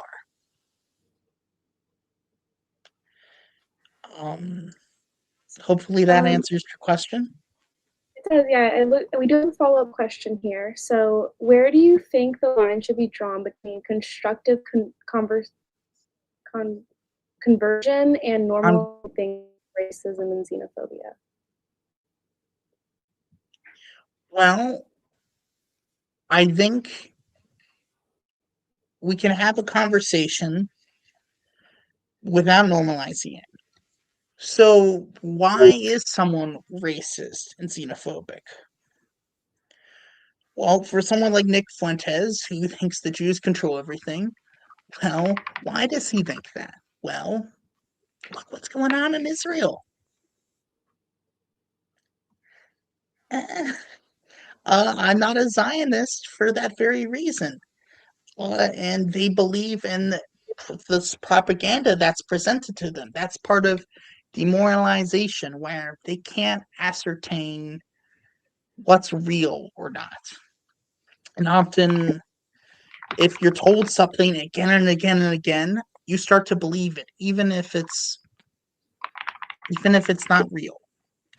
If you're told as a kid that the sky is red over and over again, you might believe it eventually. And that's crazy. But xenophobia, I think that's a bit more understandable. So nationalism, the idea is they want to preserve their culture. And they want to preserve like their nation's values and all that. And that can be understood, but saying other people can't have their own values and their own culture is where you got to draw the line. And when that line isn't drawn, it gets into a dangerous nationalist territory where you're oppressing other people because you want to promote what you think is American values. Sometimes hatred or misunderstanding, ignorance, it doesn't always come from like a place of they're evil and they want to hurt you and all that. It's because they're scared. Sometimes they're, scared of people who are different to them. That means, they're less of a person or something. I'm not saying this is a reasonable thing for them to believe, but that's what they believe. I think it's okay. It's okay to disagree with someone, to say, look, you're saying things that are really ignorant and incorrect. But you got to communicate that effectively. And it really does depend on the person.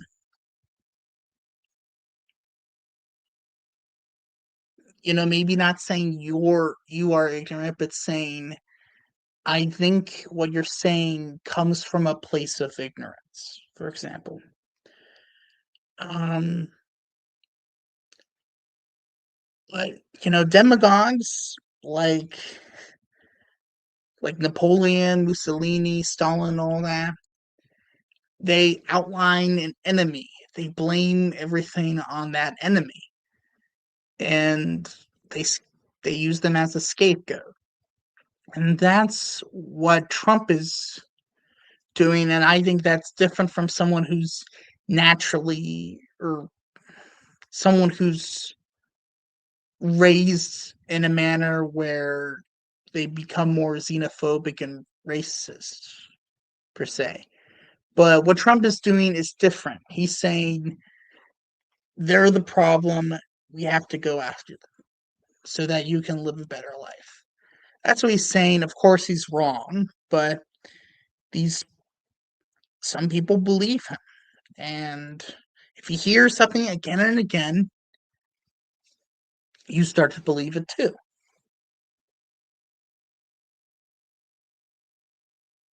Awesome. Thank you so much, Joseph. That is our time for today, but if you're on the Discord server, right? Yeah. Okay, perfect. Anybody has more I questions apologize for if I took too long to answer that. No, you're all good. No worries. Thank you so much. We really appreciate it. If anyone has more questions for Joseph, please go ahead and head over to the Discord server and you can ask them over there. Everyone in general, actually, that is a member, please head to the Discord server. We will be hanging out in there and having a game night. So thank you everybody for joining. I'm going to go ahead and remove you from the stage, Joseph. Thank you again. Any final words? I think I see a bold future ahead for the Progressive Party. And I think that future is stronger if we can work with other parties as well. And obviously the Democratic Party and Republican Party, they're not popular. They're at an all-time low in the polls. And the Democrats are just slightly better than the Republicans. And ultimately, I think that's a unique opportunity for a genuine populist third party that cares about the people to rise up. Awesome. Thank you so much, Joseph. All right, everybody, thank you all for joining us. Day 2 of the convention, at least for the free program, it has officially come to an end. We will be back here on StreamYard tomorrow, the 21st at 2 p.m. Eastern Standard Time or 11 a.m. Pacific Standard Time. With starting us off is going to be Jacob Cole, who we heard from today on Zoom, talking about the key to rebuilding trust in science. And right after that, we will be doing a Q&A with the board. So please head on over to the Discord server, send any questions that you may have, and tune in with us tomorrow. Again, members, we will be having a game night. So please feel free to join us over there. Thank you so much, everybody, and we will see you tomorrow.